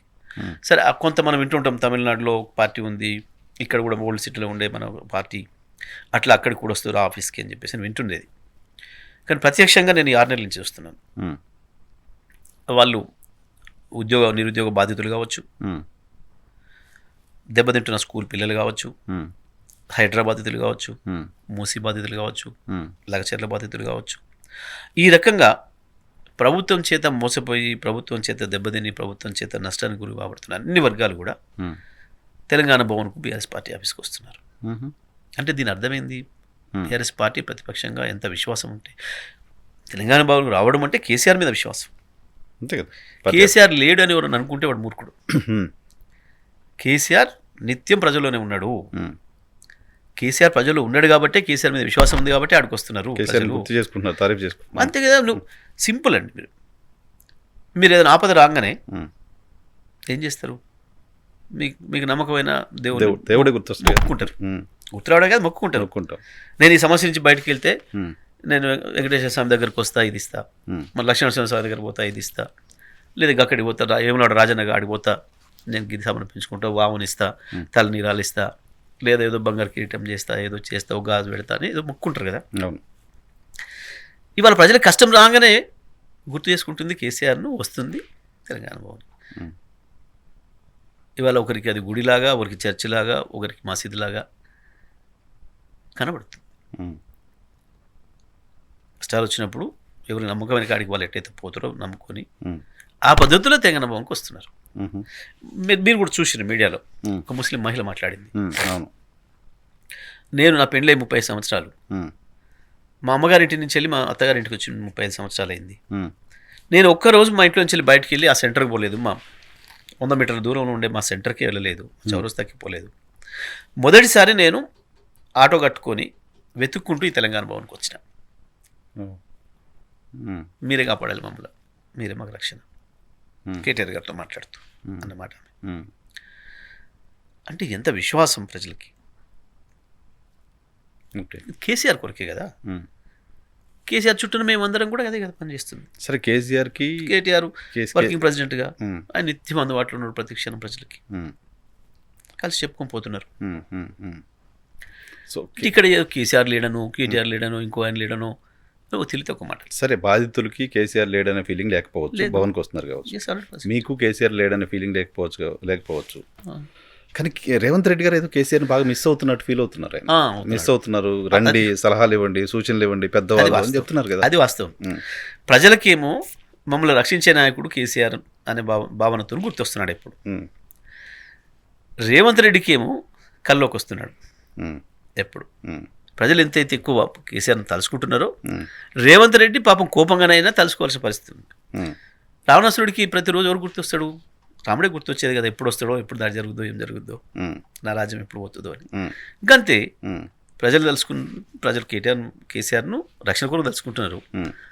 ఆయన రావణాసురుడిలాగా తలుచుకుంటున్నాడు. ఆయన మాకు సలహాలు ఇవ్వండి అని చెప్తున్నారు. ఫైట్ చేయడానికి రమ్మనట్లా, యుద్ధం చేద్దాం రమ్మనట్లా. మొదటిసారిగా చాలా విచిత్రంగా సలహాలు సంవత్సరం తర్వాత మొన్న ఢిల్లీ పోయి వచ్చిన కాడి నుంచి లేదు భాష మారింది అని నాతో 2-3 మిత్రులు అన్నారు. రేవంత్ రెడ్డి భాష మారిందన్న మొన్న ఢిల్లీ పోయి వచ్చిన కాడి నుంచి ఏం జరిగి ఉంటుంది అని. అంటే నేను వినలేదు మొదలుగా. మొదటిసారిగా నిన్న రాత్రి చూసిన. మీ పిల్లలకు జర చెప్పండి, కంట్రోల్ చేయండి, పిల్లలకు జర చెప్పండి, ఎందుకంటే పిల్లలతోనే వీపు ఎక్కువ వెళ్తుంది. మీరు రండి, తనను రక్షించడానికి రమ్మని కోరుకుంటాడు. ఇప్పుడు రామాయణంలో చూసిరు కదా, వాలి ఆ రామాని ఎట్టంటాడు, గట్లా ఇప్పుడు కేసీఆర్ రమ్మనే స్థితికి వచ్చినట్టున్నాడు ఆయన. సంతోషం. ఈ పద్ధతుల్లో మొదటి రోజు నుంచి కూడా, ముఖ్యమంత్రి అయిన మొదటి రోజు నుంచి కూడా ఈ పద్ధతిలో మాట్లాడుంటే సరే, ఆయన ఇచ్చిన హామీల విషయంలో ఫెయిల్ అవుతున్నా, పాస్ అవుతున్నా తర్వాత విషయాలు అయితే కనీసం రాజకీయాల్లో విలువలు కొనసాగేవి గౌరవంగా. ఆ 10 సంవత్సరాలు ఒక్కరోజు ఎప్పుడన్నా ఒక హార్ష్ వాడు విన్నరా కేసీఆర్ గారి నుంచి కానీ, మా నుంచి, ఎవరి నుంచి, మంత్రుల నుంచి కానీ ఎప్పుడన్నా? ఒక్క రోజు అసెంబ్లీలో నేను జానారెడ్డి గారు వాళ్ళ పార్టీ వాళ్ళు ఏదో ప్రశ్న అడిగి నేను సమాధానం చెప్తుంటేనే వినకుండా లేచిపోతున్నారు. పోతున్న సందర్భంలో నేను ఒక మాట అన్నా, యథాలపంగా మనం ఊళ్ళలో మామూలుగా రెగ్యులర్ బయట మాట్లాడుకునే పద్ధతిలో ఒక మాట, నీ అమ్మ అడుగుతారు వినకుండా పోతారు, వీళ్ళకి వినే ఒప్పుకూడ లేదు అన్న అన్నందుకు దాని మీద వాళ్ళు ఏదో పెద్ద అరిసిర్రెనికి వచ్చి ఆయన ఈ మాట్లాడి పదం అన్నాడు. ఒక సెకండ్ లేకుండా కేసీఆర్ గారు లేచి అన్న నేను సారీ చెప్తున్నా మా జయస్ తరఫున. కేసీఆర్ గారు అసెంబ్లీ రికార్డు కదా, నేను చెప్పేది అబద్ధం అయితే ఉంది కదా, జయస్ తరఫున నేను సారీ చెప్తున్నానా అన్నాడు. అయిపోయింది. నేను బయటకు వచ్చానని చెప్పాను. నేను అందులో తప్పేముందన్నా, అది ఆన్ రికార్డు కూడా కాదు, ఇంకా నాకు మైక్ లేదు నా ముందు, నా మైక్ నా ముందు మాకు ఇవన్నీ లేదు ఇంకా స్పీకర్ గారు నాకు. వాళ్ళు వెళ్ళిపోతుంటే చూసి లేచి నేను వాళ్ళు ప్రశ్నలు అడిగాను, చెప్తే వినడానికి కూడా ఓపిక లేదు అని చెప్పడానికి నేను మనం మామూలుగా మాట్లాడుకున్న పద్ధతిలో మాట్లాడిన తప్ప నేను ఆయన ఏదో బూతు తిట్టాలనో ఇంకోటనో నేను లేదు కదా అన్నప్పుడు సార్ ఉండి ఏదైనా సరే ఇక ఆ పదం వాడాల్సింది కాకుండా లేదు, మనం వాళ్ళు దాన్ని అడ్వాంటేజ్ తీసుకున్నారు. ఆయన మనకు పోయిందేముంది ఇప్పుడు, సార్ చెప్పడం మన గౌరవానికి సంబంధించిన అంశం తప్ప మనకు అంతే కదా, గౌరవం పెరుగుతుంది కాదు కదా. కానీ అసెంబ్లీలో అట్లే సెట్ చేద్దాం వీళ్ళని, వాళ్ళు కూడా పాటించాల్సి వస్తుంది కదా అన్నమాట అన్నారు. ఇది కేసీఆర్ ఇవాళ ఈయన భాష. ఆయన చూసి మధ్యన పోటీ పడుతున్నారు, మధ్యలో కొద్ది రోజులు ఉత్తమ్ తీసుకున్నాడు అరుకి, ఈ మధ్యన బట్టి తీసుకున్నాడు. బహుశా గతంలోనేమో ఏదైనా ఒక మంచిగా మాట్లాడే వాళ్ళను, మంచి పని చేసిన వాళ్ళని ఆదర్శంగా తీసుకొని పనిచేద్దరు, మేము కూడా వాళ్ళకి కావాలి.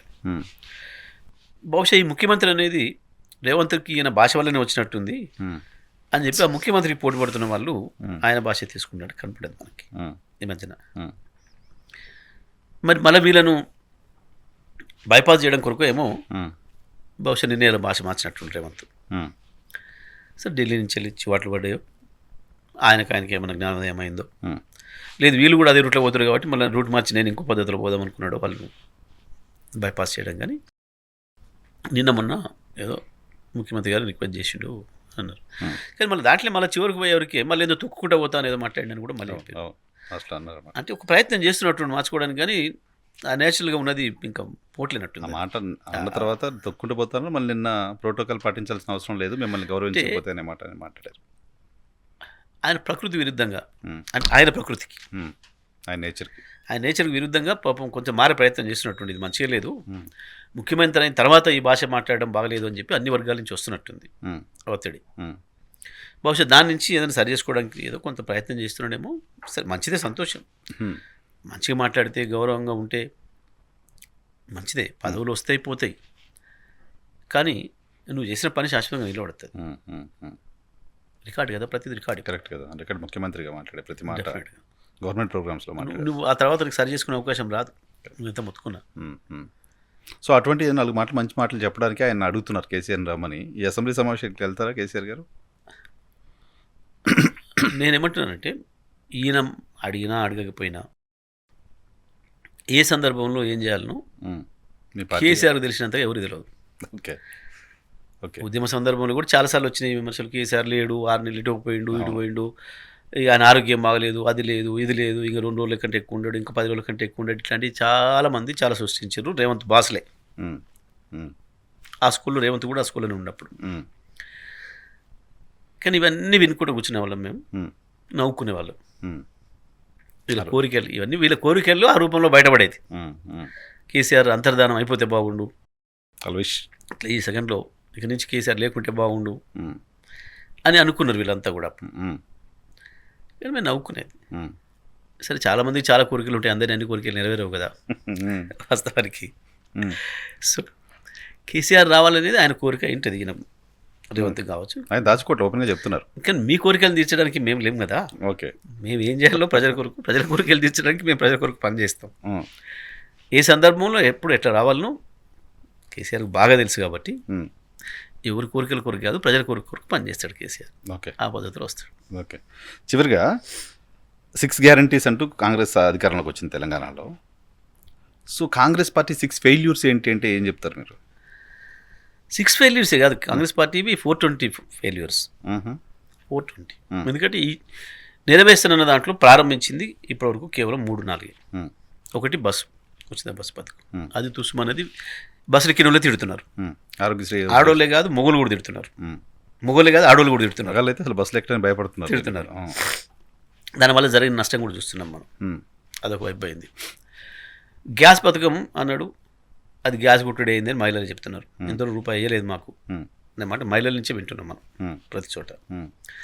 ఇక రెండవది రైతులకు సంబంధించి 3 పథకాల్లో మోసమే చేసిండు.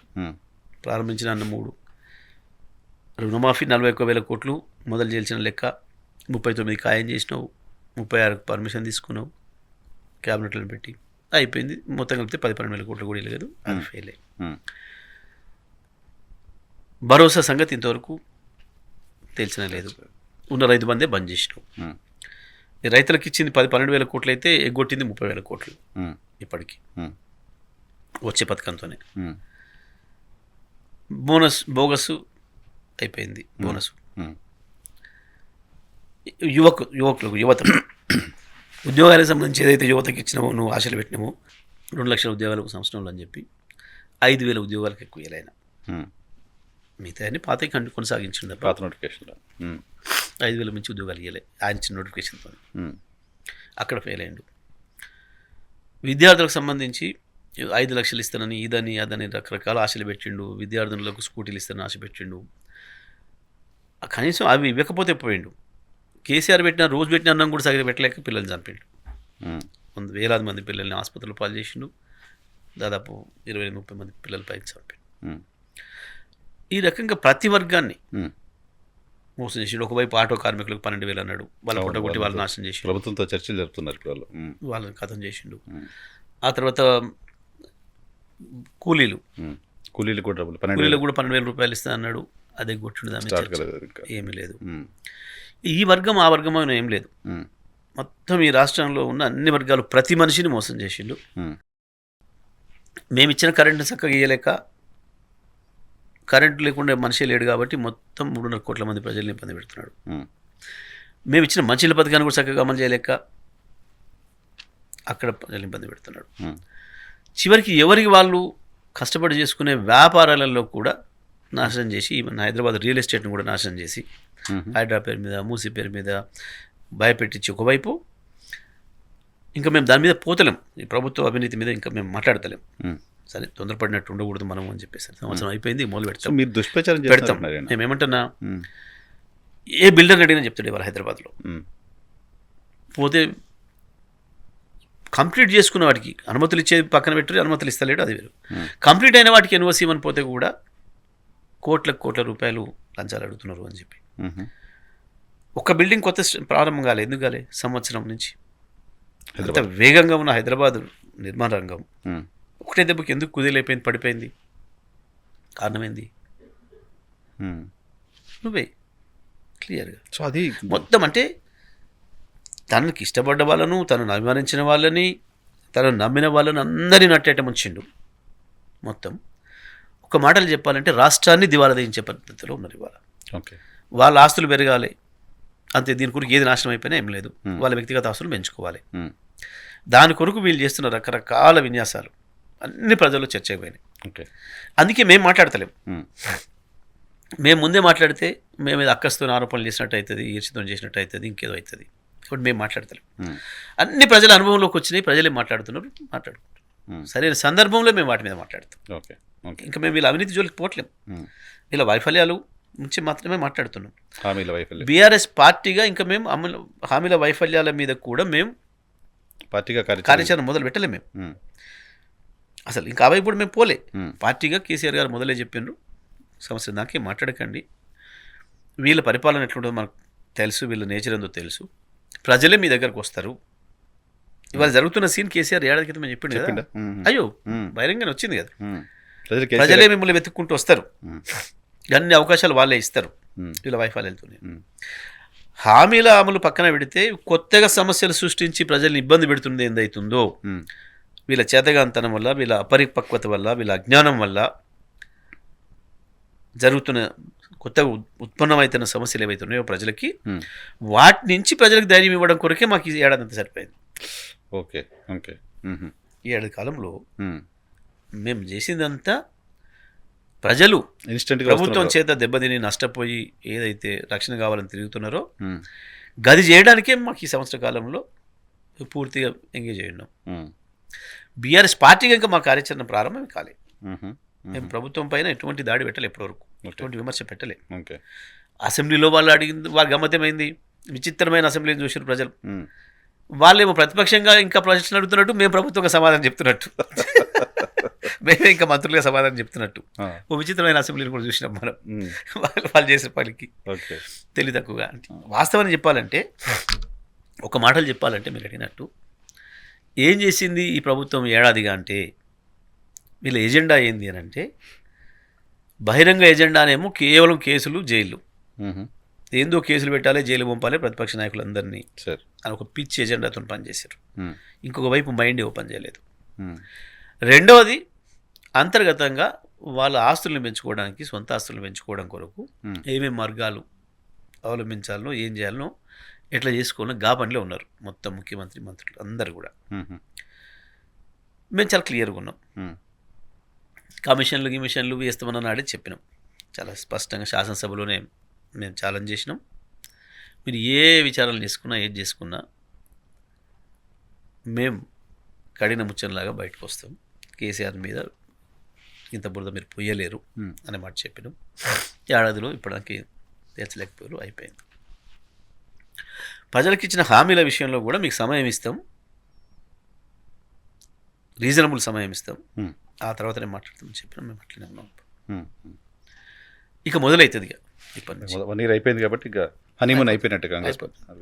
ప్రజలకు హామీలు నెరవేర్చకపోగా కొత్త సమస్యలు సృష్టించి ప్రజలు నిద్ర లేకుండా చేసారు, లక్షలాది మందిని ఇబ్బందులు పెట్టారు.